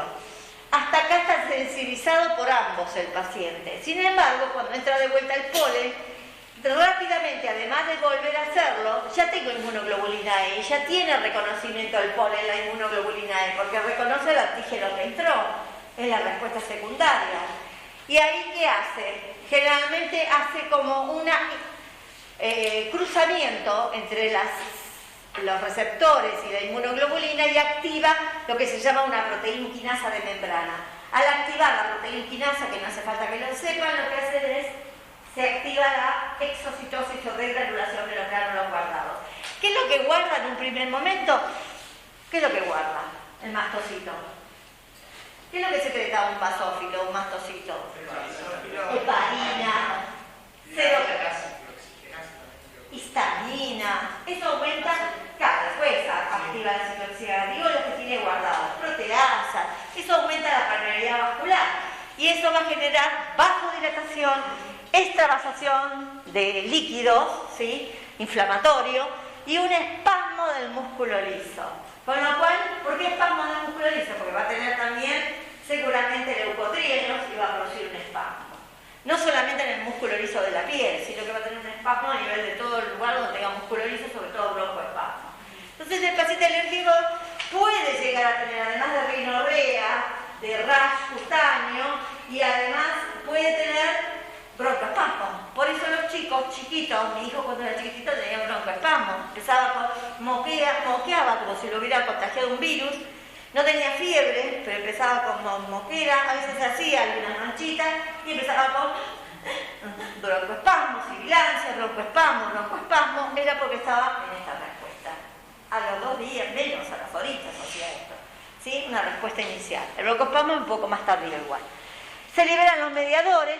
Y como en la respuesta secundaria también el eosinófilo tiene receptores para la inmunoglobulina E, el eosinófilo degranula en un segundo tiempo. Los gránulos de los eosinófilos son muy tóxicos. ¿Se acuerdan que destruían las cutículas de los parásitos? O sea, tienen proteína básica mayor, tienen neurotoxina, eutoxina, son tan tóxicos los gránulos que producen por sí mismos lesión celular. Entonces los eosinófilos cuando se activan, liberan sus gránulos específicos del eosinófilo y dan lugar a lo que se llama reacción retardada, junto con la activación también del ácido araquidónico del mastocito, que continúa, si sigue el alergeno, induciendo la respuesta inflamatoria, secretando. Edema, moco, hipersecreción de moco. Los glóbulos blancos llegan porque hay un factor de crecimiento granulomonocítico, porque hay aumento de la permeabilidad vascular. Lesión epitelial por las toxinas del eosinófilo, por las sustancias del eosinófilo, y sigue habiendo broncoespasmo porque el eosinófilo también produce por la vía del ácido araquidónico leucotrienos. Entonces se instala el asma, un fenómeno de alergia que puede ser el asma bronquial, una de ellas, por ejemplo, de las patologías. Hay muchas patologías, pero con que sepan una es suficiente. Entonces, la reacción tipo 1 inmediata es la formación de anticuerpos inmunoglobulina E en individuos que ya están sensibilizados o que se sensibilizan frente a un alergeno liberan sustancias vasoactivas a partir del mastocito, espasmogénicas y citoquinas proinflamatorias en estas células, masófilos y mastocitos. Y hay dos fases bien definidas, la fase inicial, que ya vimos que es inmediata, que se liberan los mediadores ya que están guardados en el mastocito, que se llaman mediadores primarios, histamina, proteasas, factores quimiotácticos que producen vasodilatación, espasmo del músculo liso y secreción glandular. Dura de 3 a 60 minutos. Ahí lo ven, y ven la curva de exposición inmediata.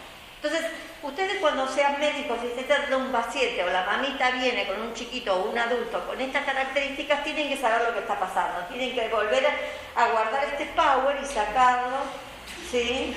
Vieron que hay médicos que sacan el celular y dicen, un momentito, y van atrás, ¿viste donde está la sala de enfermería? Y dicen, ¿qué es esto? ¿Con qué se trata? ¿Cuántos miligramos? No, es la verdad. ¿Quién se puede acordar de todo? Uno que tiene una práctica súper... Bueno, volvemos a ver el cuadro que nos dice lo mismo y volvemos a ver la fase tardía. La fase tardía es cuando ocurre más horas o pasa más el tiempo después de la primera hora. 8 horas, ¿no? Vieron que a veces uno tiene lo que se llama urticaria. ¿Nunca vieron que tiene urticaria? Comen algo que le dieron alergia y le salen unas ronchas acá. Y ustedes ven que le salen una roncha ahora, después se pasa un poquitito.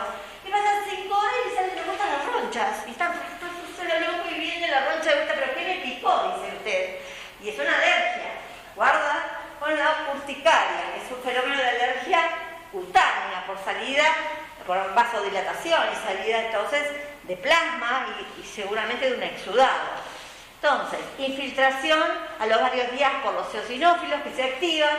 También se activan los neutrófilos, los monocitos, y todo esto por la intervención del TH2, que sigue como una cadena, ¿no es cierto?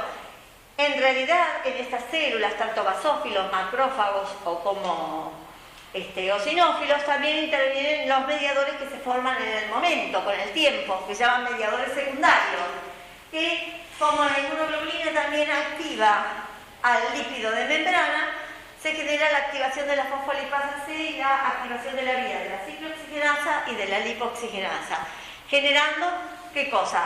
Ácido, la vía del ácido araquidónico, por activación de la enzima fosfolipasa A, forma leucotrienos.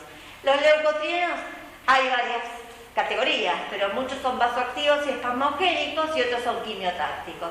También por la vía de la ciclooxigenasa se forman prostaglandinas, ¿sí?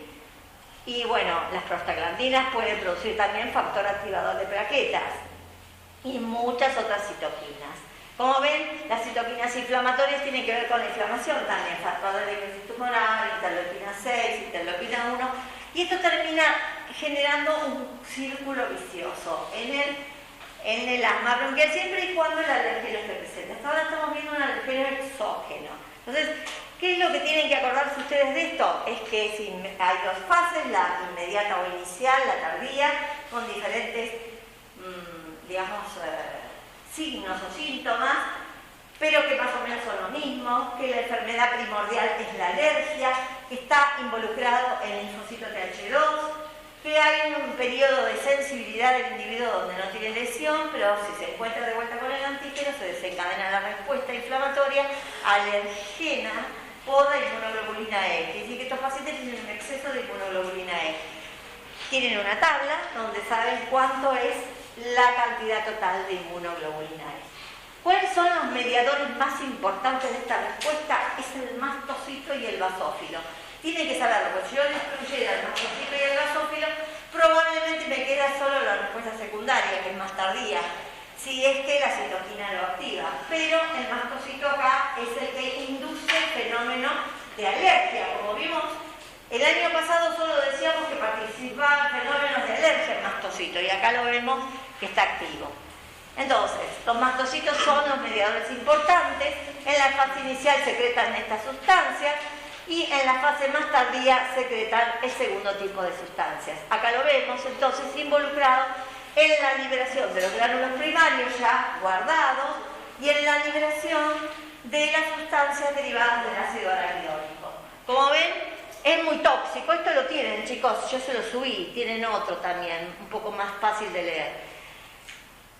Las enfermedades causadas por este mecanismo, siempre es el mismo mecanismo, recuerden el mecanismo nada más, las enfermedades son asma bronquial, el primero que tienen que recordar, después cuando estudien neumonología tipos de asma van a ver los tipos de asma que hay un asma alérgico o atópico, que es este, y hay otro tipo de asma, por contacto, farmacológico, por la insulina, pero es otro tipo de asma, otro tipo de modificación a este tipo de fisiopatología. La rinitis alérgica, porque hay gente que no tiene asma, no tiene broncoespasmo. El asma se caracteriza por hipersecreción de moco y broncoespasmo, pero hay gente que solamente tiene rinitis. Vieron que, por ejemplo, uno de mis hijos tiene broncoespasmo y el otro chiquitito tiene rinitis todo el tiempo. Rinitis alérgica, abuela habla que tiene rinitis, estornuda, tiene rinitis, pero nada más. Nunca tuvo un proceso de broncoespasmo. Y el mayor tiene el proceso de broncoespasmo desde que era chiquito. Ahora está más alejado, porque son los más benignos los que tienen de pequeños que los de adultos. Los de adultos tienen peor pronóstico. Pero estamos estudiando el asma bronquial. Quiero que sepan que estamos estudiando una reacción genérica que se puede ver en varias enfermedades, pero más en las alergias, y que la enfermedad representativa más importante es el asma bronquial. Pero puede haber más lesiones más sencillas, como puede ser una rinitis alérgica, una que dice estornuda, y vos vas al laburo y vos decís, uy, te resfriaste, y ella te dice, no, es rinitis alérgica, tengo alergia nada más. ¿Vieron que te dice eso? Esa es la rinitis alérgica.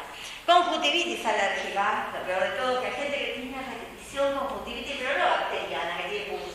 Alérgica, porque en realidad tienen el pustivirus, porque va a los talmones y dice, vos no tenés bacterias, no tenés virus, ¿y qué tenés? ¿Qué alergia tenés? Entonces tienes hipersecreción de la lágrima por conjuntivitis alérgica.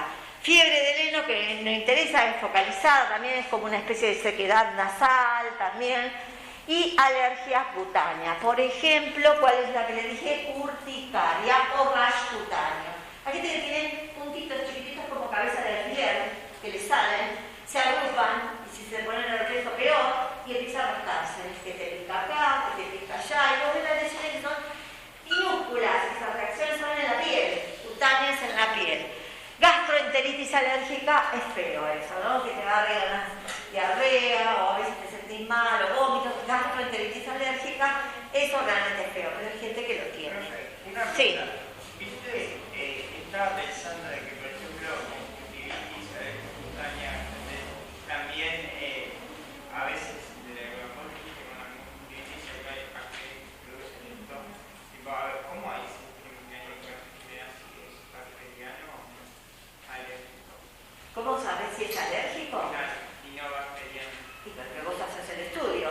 Si el paciente se aparece, si vos a la mañana temprano, si en general las conjuntivitis son no bacterianas, son alérgicas, pueden contaminarse. Pero vos, por ejemplo, cuando tenés un resfrío, tenés conjuntivitis por el virus. Pero cuando hay bacterias, el estafilococos de la piel, te podés contaminar y podés hacer un tapón de una sustancia blanco-amarillenta que es pus. Y por ejemplo se te pegan las pestañas y no te podés sacar a la mañana, tenés que limpiarla con agua caliente con un poco de té para sacarla. Esas conjuntivitis se pueden complicar, pero las conjuntivitis alérgicas son vasodilatación, secreción del mastocito para generar éxtasis, vasodilatación del toco colorado, vasodilatado, aumento de la secreción de la lágrima, y claro, si hay una bacteria se te puede complicar. En realidad la conjuntivitis alérgica no debería, pero se puede complicar. Te lo tocaste, lo refregaste, pica y entonces te lo complicás con una bacteriana. Siempre y cuando no drene bien la lágrima. ¿Sí? Hay gente que se pone gotitas antialérgicas en los ojos. ¿No vieron nunca que se pone gotitas antialérgicas o corticoides o antialérgicas? No deberían ponerse con corticoides. Bueno, sistema, y también lo peor que le puede pasar a esto es que sea más grave. Todo esto es normal, digamos normal, se puede subsanar, pero lo más grave es un shock anafiláctico. ¿Qué es el shock anafiláctico? Ya sabemos lo que es el shock, es una hiperperfusión de todos los órganos. Y anafilaxia es por esto, por la secreción de estas sustancias, llega a una localización donde es incompatible con la vida. ¿Cuál es esa? La glotis, edema de glotis. La glotis es un espacio aéreo donde están ubicadas las cuerdas vocales superiores e inferiores. Es un espacio muy pequeño en la laringe. Si nosotros tenemos edema del aparato respiratorio, glotis. La pelotita que se forma ahí, que es la glotis, del edema, de la mucosa, lo que genera es obstrucción. Luego tenés minutos, 2, 3 minutos para darle una inyección de corticoide, de depósito, urgente. El paciente se te muere ahogado, no hay forma de sacarlo. ¿Qué le tenés que hacer de urgencia? ¿Qué se hace? Traqueostomía. ¿Pero quién hace una traqueostomía de urgencia? Tenés que ser muy fuerte para meterle esto, abrir, y hacerle a la compañera, una traqueostomía de urgencia. Yo hice una sola y me desmayé antes que el paciente. Y ni siquiera se le abrió la tráquea. Ahora, traqueostomía es un agujero, una ostomía, un agotamiento de algo, un objeto punzante rápido y firme sobre la tráquea. Pero el paciente, si vos ves que hace eso, se muere antes de un infarto y me desmayo yo no lo pude hacer. Horrible, porque la piel es muy elástica y es difícil acá hacer una traqueostomía de peso. Entonces es mano firme. Olvídate todo. Los cartílagos, entre los cartílagos. Sí, entre los cartílagos hay tejido conjuntivo y ahí se la das, pero si te metes en el cartílago te resbalás, porque no podés, el cartílago está más duro. Y además tiene que ser un objeto punzante, con la punta de la lapicera no puedes hacer con esto. Es bien punzante. Bueno, el paciente respira por la traqueostomía y hay que ver si sobrevive. Lamentablemente yo tuve una alumna que falleció en el CELIC por este caso. Ella se había recibido, yo la había tenido en tercero, y en segundo, y en tercero. La alumna recién había, con el compañero se había puesto en pareja y había tenido una beba. La beba tenía 2 años y se iban a la casa de los padres. Y bueno, ella era alérgica. E hizo un edema de glotis, no podía hablar, le dijo que no podía. El marido, que era cirujano, sabía, le intentó hacer una traqueostomía, la bebé en el auto, 11 de la noche, le intentó hacer una traqueostomía. 5 minutos duró, ni llegó a la guardia y falleció. Estaban en, no sé, ponerle no sé, que de acá a 40 cuadras viven los padres, no llegó nunca. Pero que no se dice, no respiraba por la traqueostomía. Intentó hacérsela, se tapó, no respiraba y el edema de glotis después se vio en la autopsia. Si está en casa ya está. Es que es difícil. No, lo que tenés que tener siempre si sos alérgico es un corticoide de depósito. ¿Cómo se llama? ¿El corticoide o algo? Hay un corticoide de depósito. Sí, pero acá no se usa la EpiPen, ¿no? Bueno, también puedes tenerlo. Sí, se puede comprar. No, porque yo vivo con un chico que es real. Bueno, pero que todo el mundo tiene que saber por su médico que te tiene que vender una receta y saber cómo se aplica. Generalmente es intramuscular. Claro. Y es de rápido efecto, pero es muy rápido, es muy rápido el efecto. Generalmente alivia rápidamente y disminuye. Yo que me tomo una pastilla, cuando una vez tuve una urticaria me empezó a picar todo, digo, ¿pero qué me picó? Tuve una urticaria por algún alimento que comí que no me acuerdo, que estaba en mal estado. Eso puede ser a veces, que uno tenga una urticaria accidental, ocasional por este sistema. Bueno, terminamos con el 1. Así lo quiero, cortito, sin nada. Tienen 2 powers que está cortito.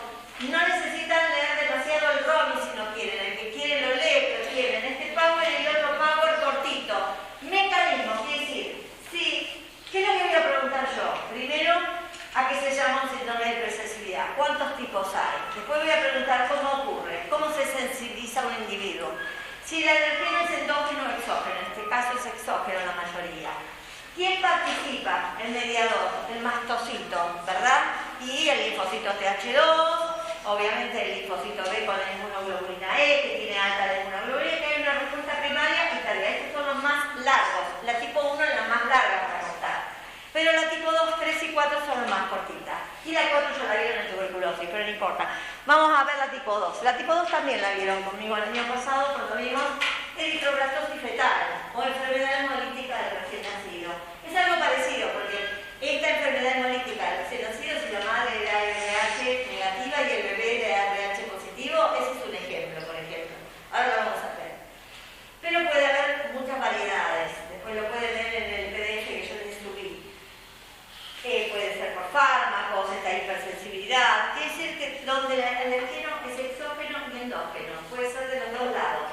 En la tipo 2, el alergeno que desencadena la reacción puede ser exógeno o endógeno. ¿Cuál es la diferencia con el tipo 1? Primero, que hay una directa participación de los anticuerpos en el daño celular por lisis o fagocitosis. Es decir, que los anticuerpos permiten que se forme un complejo antígeno-anticuerpo con el antígeno y sea fagocitado por macrófagos o por neutrófilos. Quiere decir que, como ven acá, ya hay una diferencia con el otro, porque el otro es un proceso inflamatorio, acá ya hay una diferencia, ¿sí? Donde está involucrado directamente el anticuerpo que reconoce al antígeno y se forma un complejo antígeno-anticuerpo y genera lisis y fagocitosis, pero daño celular. ¿Por qué un complejo antígeno-anticuerpo puede generar daño celular? ¿En qué circunstancias?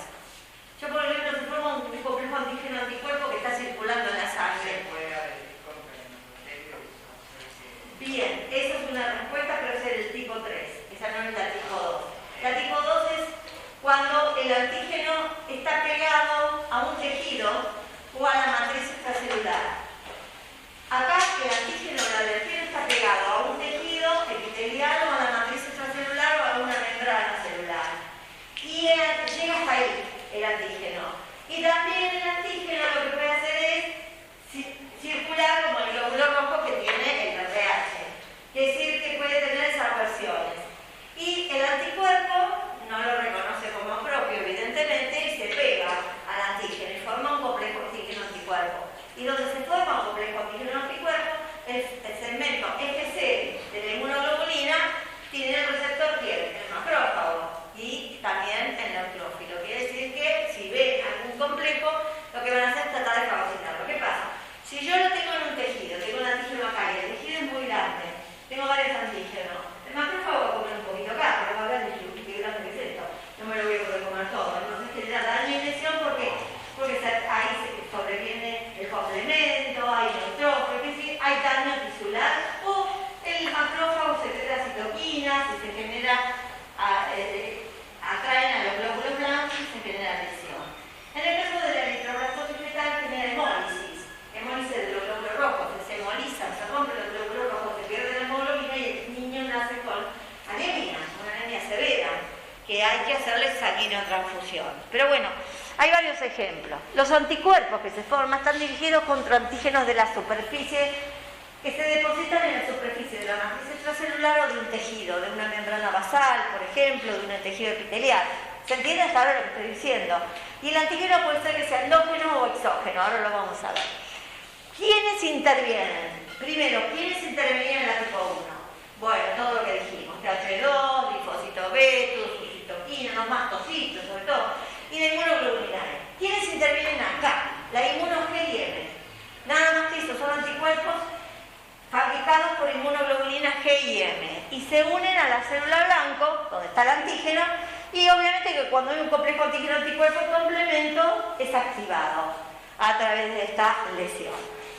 ¿Por qué? Porque el complemento, ¿qué es lo que quiere? Opsonizar. ¿Cuáles son las 3 funciones del complemento? Exactamente. Entonces el complemento lo único que quiere es opsonizar y ayudar a la degradación del complejo antígeno-anticuerpo. ¿Está claro? O formarlo. O formar un complejo de ataque y hacer una lisis. Y ahí lo tienen. Ahí dice 4 mecanismos de acción. En otro power que tienen ustedes, que también lo pueden leer, que se llaman trastornos de la sensibilidad, que lo tienen subido, hay 3 mecanismos, no hace falta tanto, con 2 mecanismos o 3 es más que suficiente. Uno es este, es uno de los que más se desarrollan, que es el que les estoy diciendo yo. Fíjense, acá tienen un tejido, una célula, que el complemento ya la opsonizó, y el resultado de esa opsonización es la visualización del complejo C3b. El complejo C3b del complemento es reconocido por receptores de ¿quiénes? De los fagocitos. Y también el fragmento FC cuando hay unión del complejo antígeno-anticuerpo.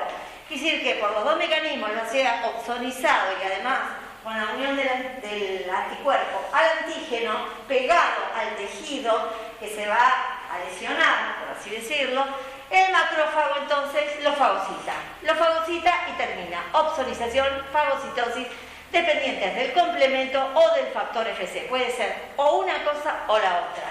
¿Está claro? O lo opsonizo y entonces el fragmento C3b es reconocido por el macrófago y lo engloba, si lo puede englobar. O si no, genera daño tisular, porque no lo puede englobar del todo. Si son pequeños a veces no lo pueden englobar, si son más grandes y sueltos lo pueden englobar al complejo antígeno-anticuerpo y fagocitarlo.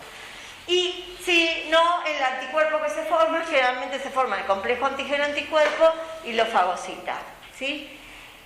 Esto ocurre en reacciones posttransfusionales, que son incompatibles, en la anemia hemolítica autoinmune, en la eritroblastosis fetal o enfermedad RH, cuando una mujer es RH negativa, el bebé es positivo, el glóbulo rojo del bebé pasa a la madre, la mamá no lo reconoce porque no tiene un RH, o sea, ella no tiene el RH, y fabrica anticuerpos contra el RH del bebé.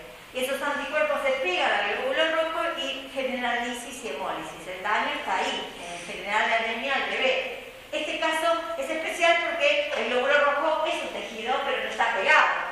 Pero hay antígenos que están sobre la matriz extracelular, sobre la membrana basal del pulmón, del riñón, por ejemplo, y esto ocurre daño tisular sobre estos órganos. ¿Está claro?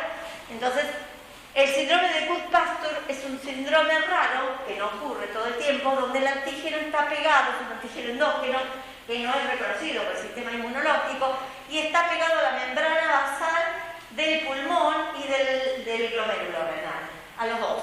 Y entonces se forman anticuerpos IgG contra la membrana basal pulmonar y contra el glomérulo. Y se reúne el complemento, el fagocito fagocita, y produce daño a nivel de esos órganos. Eso se llama síndrome de Cook-Pastur, pero lo van a leer seguramente en años cuando sean más grandes, ¿no es cierto? Bueno, puede ser que el paciente, el segundo método, que es la segunda forma que tiene de accionar de este síndrome, es la citotoxicidad celular. Ya estamos destruyendo la célula. ¿Por qué motivo? Dependiente del anticuerpo. Directamente se forman entonces un complejo antígeno-anticuerpo sobre la célula, ¿lo ven acá? Antígeno, anticuerpo. El anticuerpo tiene forma de Y, ¿lo ven? Se forman los anticuerpos contra el antígeno está pegado a la célula y la que actúa es la natural killer, generalmente. Acá la natural killer no es ni B ni T, ¿se acuerdan? Son linfocitos de la inmunidad innata. Entonces la natural killer no es T y B, porque no tiene receptores para linfocitos T y B en la membrana, por eso no reconoce cualquier cosa, se comporta como una célula, como un T modificado, digamos. Lo que hace es reconocer el fragmento FC de las inmunoglobulinas, y cuando reconoce el fragmento FC, ¿lo ven ahí? El natural killer, ¿qué hace? Se acerca, secreta perforinas o gran enzimas y trata de destruir a la célula con el antígeno. ¿Se entiende? Entonces, el natural killer trabaja distinto. Entonces, el daño está dependiendo del anticuerpo. El anticuerpo no quería que se dañe la célula, quería que por ahí destruya el antígeno. Pero bueno, nuestro sistema inmunológico puede subsanarlo. Y bueno, este tipo no hace falta porque es muy parecido al anterior. Es cuando hay daño porque los neutrófilos secretan citocinas. Y este es el último que me interesa muchísimo, que es el tercer tipo más importante de la inmunidad tipo 2, que son enfermedades autoinmunes. Quiere decir que la hipersensibilidad tipo 2 desencadena mediante anticuerpos lo que llaman enfermedades autoinmunes. No todas las hipersensibilidades generan enfermedades autoinmunes, la tipo 2. La tipo 4 también desencadena enfermedades autoinmunes. Quiere decir que cualquiera de ellas, sobre todo no la 1, pero la 2 y la 4 pueden generar enfermedades autoinmunes. Veamos cómo funciona la 2. La 2 funciona de la siguiente manera. Hay dos enfermedades muy frecuentes, sobre todo la que involucra las células de la tiroides, que se llama hipertiroidismo o enfermedad de Graves pero graves. Y la otra enfermedad la vimos con anatomía. Cuando ustedes estudiaron anatomía vieron la miastenia gravis. Cuando estudiamos, allá lejos hace tiempo, osteoartículo muscular. Te decíamos que estaba en el músculo esquelético el receptor de la acetilcolina. Entonces, si nosotros fabricamos anticuerpos contra el receptor de la acetilcolina, cuando venga la acetilcolina hacia el músculo, ¿qué es lo que hace el anticuerpo? Se pega y no deja que el neurotransmisor abra el canal, porque la acetilcolina es un ligando que abre el canal de sodio, pero el anticuerpo obstruye el receptor, pero no abre el canal. Quiere decir que el músculo no se mueve. Y si ese músculo no se mueve, también tampoco se mueven los músculos respiratorios intercostales o el diafragma. Quiere decir que puede un paro cardiorrespiratorio del paciente. Por esta metodología, esta es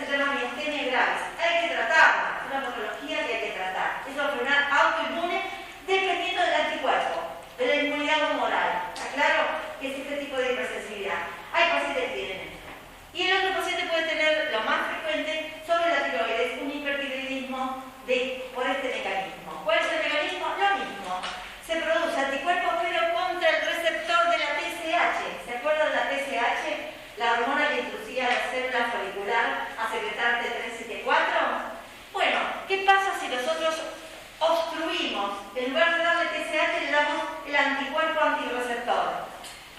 Lo que pasa no es que lo podemos inmunizar y decir no funciona, no produce base 374. Pero acá ocurre algo diferente, porque internamente ocurre algo diferente. Activamos el receptor. El activa lo deprimimos en el caso de la miastenia gravis y lo activamos en el caso del ácido. O sea, siempre tenemos formación de alguna tiroides de 374. No, cuando hay de 374 suficiente en sangre hay un feedback negativo. Pero si yo tengo la TSH alta todo el tiempo y tengo además de 374, digo, ¿pero qué está pasando? Tengo la TSH y tengo la 374 por las nubes. No hay retroalimentación. Entonces debo tener anticuerpos que se están fijando al receptor y lo están activando la célula. ¿Y qué le está diciendo a la célula? Secretate 374, secretate 374. Yo creo que voy a tener hipertiroidismo, hipersecreción, taquicardia, voy a estar acelerada como estoy ahora, no más todavía. Quiere decir que voy a tener hipertiroidismo. ¿Se entiende? La mayoría de las personas que tienen hipertiroidismo por enfermedades autoinmunes como esta, ¿sí?, tienen este estimulador tiroideo. Antes se llamaba LAX, estimulador tiroideo de acción prolongada. Y hoy se llama, bueno, autoanticuerpos, ¿no es cierto? O anticuerpos contra la inmunidad humana. Este ejemplo lo voy a tomar porque es muy lindo, es simpático y es más divertido. Y el primero, el segundo, bueno, no verlo, ¿sí? Entonces, el ejemplo es la enfermedad hemolítica del recién nacido, pero también hay por fármacos. Y los antígenos pueden ser un fármaco que se modifica y queda pegado como antígeno, que no lo procesa el organismo, también puede ser por este mecanismo. O, por ejemplo, este tipo de sustancias que no reconoce por alteración de la tolerancia inmunológica. Sí. ¿Existen fármacos que inhiben la fabricación de los anticuerpos, por ejemplo, de ACTH, por ejemplo, de ACTH o de acetilcolina? ¿Fármacos que lo inhiben? Sí. ¿En el hipertiroidismo? Sí, Y vos das, en el hipertiroidismo tratás de competir competitivamente con estos anticuerpos. Lo que se hace es una inhibición competitiva, sí, existe. Por inhibición competitiva.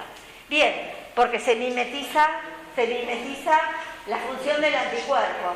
Un autoanticuerpo, un antianticuerpo, se mimetiza la función del anticuerpo por inhibición competitiva. Entonces, ven la cantidad de enfermedades. Por ejemplo, nosotros citamos enfermedad de Graves con el receptor de TSH, como enfermedad autoinmune, la miastenia gravis contra el receptor de acetilcolina, donde se inhibe la función, porque no es lo mismo un neurotransmisor que algo que está tapando el receptor. Y vemos la anemia hemolítica autoinmune o antígenos del grupo RH, por ejemplo. Ese es el ejemplo más clásico. En el caso del hipertiroidismo, no es por una hipersecreción de TSH, ¿no? Sino que o sea, no hay problema de hipófisis, sino que es un anticuerpo. Claro, tenés razón. O sea, no hay anti-TSH, hay baja TSH, porque no hay menos TSH, o probablemente esté normal, depende. Porque en realidad está baja la TSH. Porque si vos tenés mucha T374, la TSH baja en la hipófisis. Esa sería la diferencia. Muy bien, ahí me corrijo. Entonces, complejo número 3 muy cortito y el 4, así descansamos un poco. El 3 es muy cortito. Primero, en el 3, la mayoría de los antígenos pueden ser endógenos y exógenos. Recuerden, 2 y 3 pueden ser exógenos y endógenos. Después, el participante, acá, es que la fisiopatología es que se forman complejos, ya sea por el antígeno exógeno o endógeno, a complejos de antígeno anticuerpos, pero circulatorios. O sea, son complejos que circulan en la sangre. Entonces uno diría, bueno, un complejo antígeno anticuerpo se forma todo el tiempo en sangre. ¿Qué hace el macrófago? Lo fagocita y lo destruimos. Sí, claro, pero si se satura la fagocitosis o los complejos son grandes, no hay problema. Y si los complejos son pequeños y se satura el sistema reticular, porque no lo hace el macrófago de sangre, lo hace a nivel del sistema del vaso, la médula ósea, lo hace en las localizaciones donde estamos trabajando el macrófago. Si se satura ahí, ¿qué va a pasar? Los complejos lo que hacen es depositarse en los capilares pequeños, en los vasos de menor calibre y sobre todo también en órganos que ultrafiltran.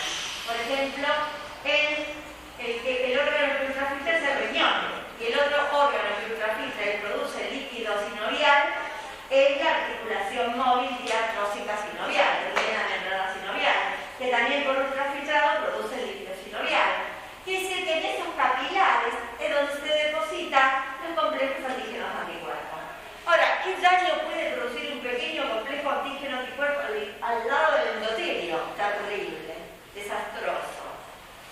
Entonces miren ahí.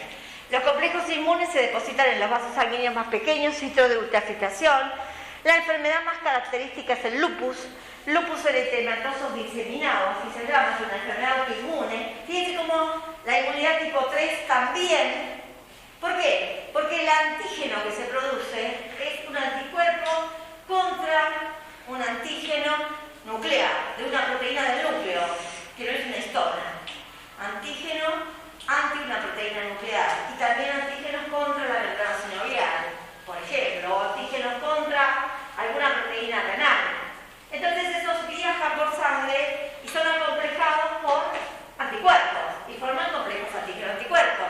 Y después van a ir a acumularse, cuando no son fagocitados, a los capilares. Ahora, cuando se acumulan, vamos a ver el daño que generan. O sea, reúnen al complemento los complejos antígeno-anticuerpos y el complemento solo puede generar daño tisular a nivel del vaso. Y también puede producir isquemia, porque si el vaso está obstruido o lesionándose el vaso por vasculitis, los órganos que están irrigados por ese vaso van a sufrir daño. ¿Se entiende por qué se sufre daño en este tipo de patología?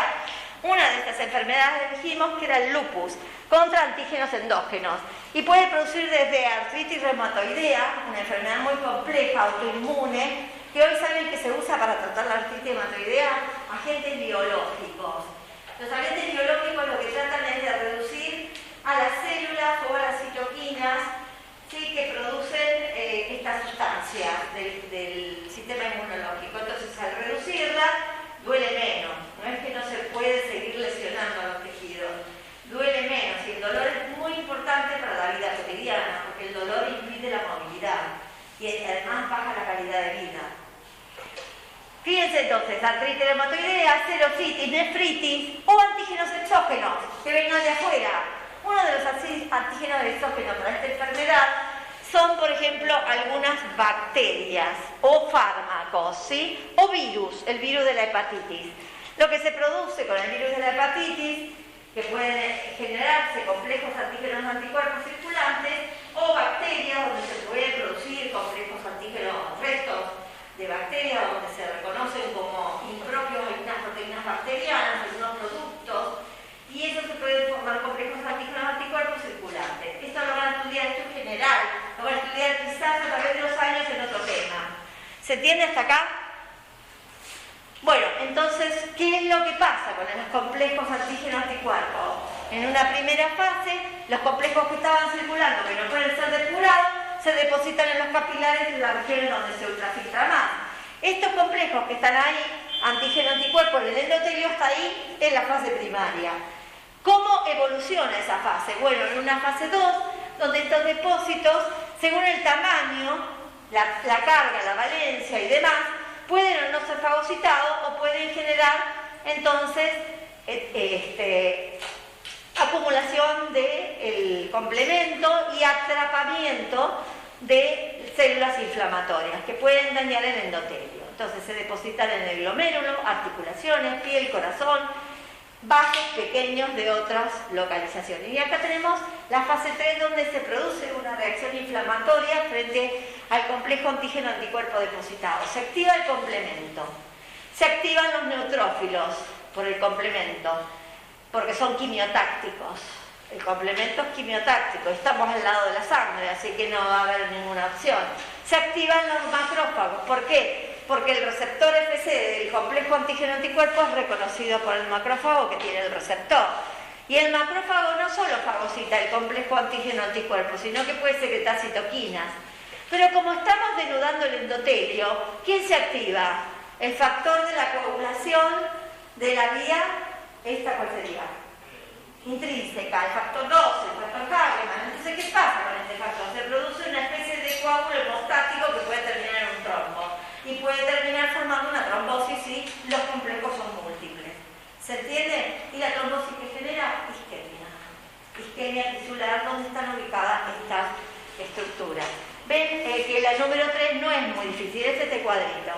Lo pueden revisar después en sus casas para resolver más largo, pero en definitiva vamos a tener necrosis e isquemia por toda esta sucesión. ¿Qué es lo que tenemos que reconocer? Si hay un antígeno exógeno, si hay un endógeno. Si se formaron complejos circulantes, nunca en el tipo 2 los complejos son circulantes. Siempre están adheridos a una célula o a un tejido. En cambio, los tipo 3 son circulantes y después se depositan los que no son fagocitados en los vasos. Después la reacción inflamatoria la dan los dos. ¿Está claro? Y el daño tisular también. El tipo 3, hay enfermedades como artritis reumatoidea, que también es tipo autoinmune, vasculitis y hay otras más, ¿sí? El tipo 4, que es la última, y ahora hacemos el descanso, ya lo terminamos.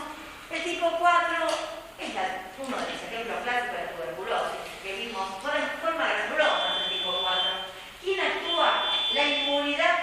Hasta ahora estamos viendo la activación de la inmunidad humoral a través de anticuerpos o a través de inmuno G o inmuno M o a través de anticuerpos de la inmunidad humoral. Ahora estamos viendo la acción de la inmunidad celular. Casi es la única, la tipo 4, donde actúa la inmunidad celular. ¿Qué inmunidad celular? El linfocito. ¿Qué linfocito? TH1, que lo vimos en tuberculosis, ¿se acuerdan? El TH1. Entonces, en general, el antígeno es exógeno, puede ser endógeno, pero es exógeno. Se produce una hipersensibilidad no inmediata como la 1. La 4 es retardada, todo lo contrario, porque da una inflamación crónica en el tiempo. ¿Por qué? Porque esto ocurre cuando no podemos degradar al antígeno. Entonces el macrófago se lo presenta al linfocito T. El linfocito T, que lo reconoce, secreta interferón gamma. El interferón gamma activa de vuelta a los macrófagos y lo transforma en el supermacrófago epitelioide. Se fusionan y forman las células gigantes. Esto pasa en la tuberculosis, pasa en algunos hongos, pasa en algunos tipos de algunos microorganismos, no solamente la tuberculosis. La tuberculosis es un ejemplo. Y también se puede ver en enfermedades autoinmunes esto. ¿En qué enfermedad autoinmune estamos hablando? Que vimos nosotros en extenso. Diabetes, muy bien. La diabetes tipo 1. La diabetes tipo 1 dijimos que podía haber anticuerpos contra alguna proteína o enzima de la célula beta. Pero sobre todo, lo primero que había era una insulitis, una activación de una falta de reconocimiento del linfocito T por la célula beta. Entonces había una destrucción de la célula beta en forma autoinmune. Y este es el ejemplo. Acá no forma granulomas. En el islote de Langerhans no forma granulomas. Pero la tuberculosis sí, está mediada en el tiempo, igual que... Por eso la diabetes tipo 1 no empieza a recién nacido. La diabetes tipo 1 es crónica porque empieza a los 7 8 años de edad, cuando se acaban todas las células beta, cuando los linfocitos destruyen a todas las células beta. En la etapa de la adolescencia, donde empieza ese tipo de diabetes. Bueno, y además de activarse y formar granulomas por este mecanismo, lo que puede hacer el linfocito TH1 es activar por sus citoquinas al killer, al asesino, al CD8 en este caso, ¿no? Al killer asesino. ¿Y el asesino qué hace? Se acerca físicamente al antígeno, forma como una especie de complejo con el antígeno y lo destruye formando perforinas, enzimas y demás, cuerpo a cuerpo. Lucha cuerpo a cuerpo. Por ejemplo, la célula parasitada por un virus. Otro ejemplo. La hepatitis. Por ejemplo, un trasplante. Un rechazo de trasplante o un riñón trasplantado. Donde participa el rechazo del trasplante es este mecanismo. Entonces recuérdenlo solamente. Hay injuria celular porque el linfocito T, CD8, directamente reconoce al complejo mayor de histocompatibilidad que presenta el antígeno que está dentro de la célula. ¿Qué tipo es el complejo? Tipo 1. El 8 reconoce el tipo 1. Los otros reconocen el tipo 2, que está sobre el macrófago y linfocito B. Entonces tipo 1. Muy bien, ahí se ve y cómo lo va destruyendo. Por ejemplo, la reacción que nos ponemos, la mantú, ¿se acuerdan la mantú? Que lo vimos en tuberculosis, ustedes en el PowerPoint, que se dedica a clase grabada. La mantú es una intradermoreacción que le ponemos las proteínas del bacilo de Koch, que se llama intradermoreacción o reacción de la tuberculina, que es un derivado proteico purificado del bacilo de Koch. No le ponemos la vacuna, le ponemos la mantú. ¿Qué queremos saber? Si el paciente tuvo contacto alguna vez con el bacilo o nunca. Entonces, ¿por qué? Porque el paciente entra con una neumonía, suponemos que es una tuberculosis, y lo que queremos saber es si estuvo en contacto, no que está enfermo ahora. La mantú nos muestra porque hay una reacción mayor de 10 milímetros que nos muestra si tuvo contacto o no en la piel. Esa respuesta a ese antígeno exógeno que nosotros le ponemos, el microgranuloma pequeño que se forma en la piel, es, digamos, una reacción de hipersensibilidad tipo 4, retardada. ¿Se entiende? Recuérdanla porque la van a ver y ahí están los linfocitos que intentan formar un granuloma que no se forma. La tuberculosis, claramente tienen granulomas tuberculosos. Lo vimos, por lo menos lo vimos cuando vieron tuberculosis.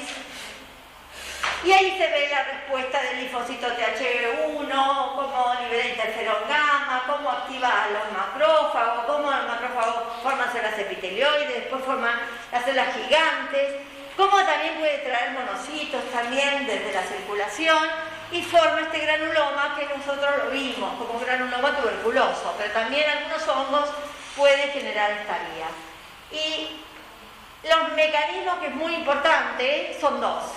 Uno, el de las perforinas en gran enzima, que puede directamente producir el citotóxico, y el otro mecanismo del citotóxico es la actividad liberal del ligando Fas, que al unirse con el Fas induce la célula de la apoptosis. Quiere decir que tienen que recordar todos los mecanismos porque son básicos del citotóxico.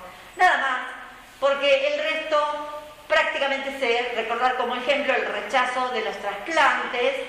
Y no vamos a ver tipo de trasplante, pero tiene todo un mecanismo que tampoco lo vamos a ver, pero tiene este mecanismo de hipersensibilidad tipo 4. Cuando ustedes leen el artículo del PDF que les subí, van a ver que un señor, un tal Fischler, que fue la alumna que me lo pregunté el año pasado, por eso lo traje a colación, dijo no, pero la hipersensibilidad tipo 4, fíjense, ahí está, tipo 1, 2 y 3, miren el cuadro que está bueno, antígeno, reactante, efector y ejemplos. Esto lo pueden resumir en las palabras. Si saben algo, para el examen lo resumen así. La tipo 4 ven que tiene variables. Este autor, ¿qué es lo que definió para resumir? Que uno puede tener una asma bronquial por un fenómeno tipo 1 de hipersensibilidad, pero también puede compartirlo con un 4 de tipo, qué sé yo, el eosinófilo. En el asma, ¿ven? Un 4B. Dice que puede ser que el 4B, el mecanismo de la activación del eosinófilo, sea considerado una hipersensibilidad tipo 4 en algunos aspectos.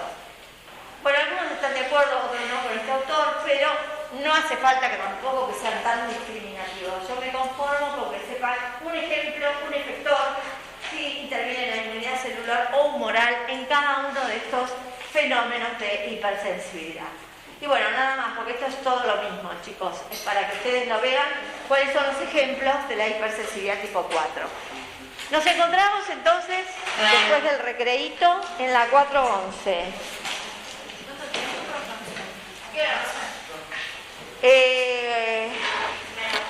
Sí, como mucho. Sí, yo también me voy a hacer un cafecito. Menos cuarto como mucho. Yo voy a ir yendo, voy a ir abriendo. Los que quieren repasar macro,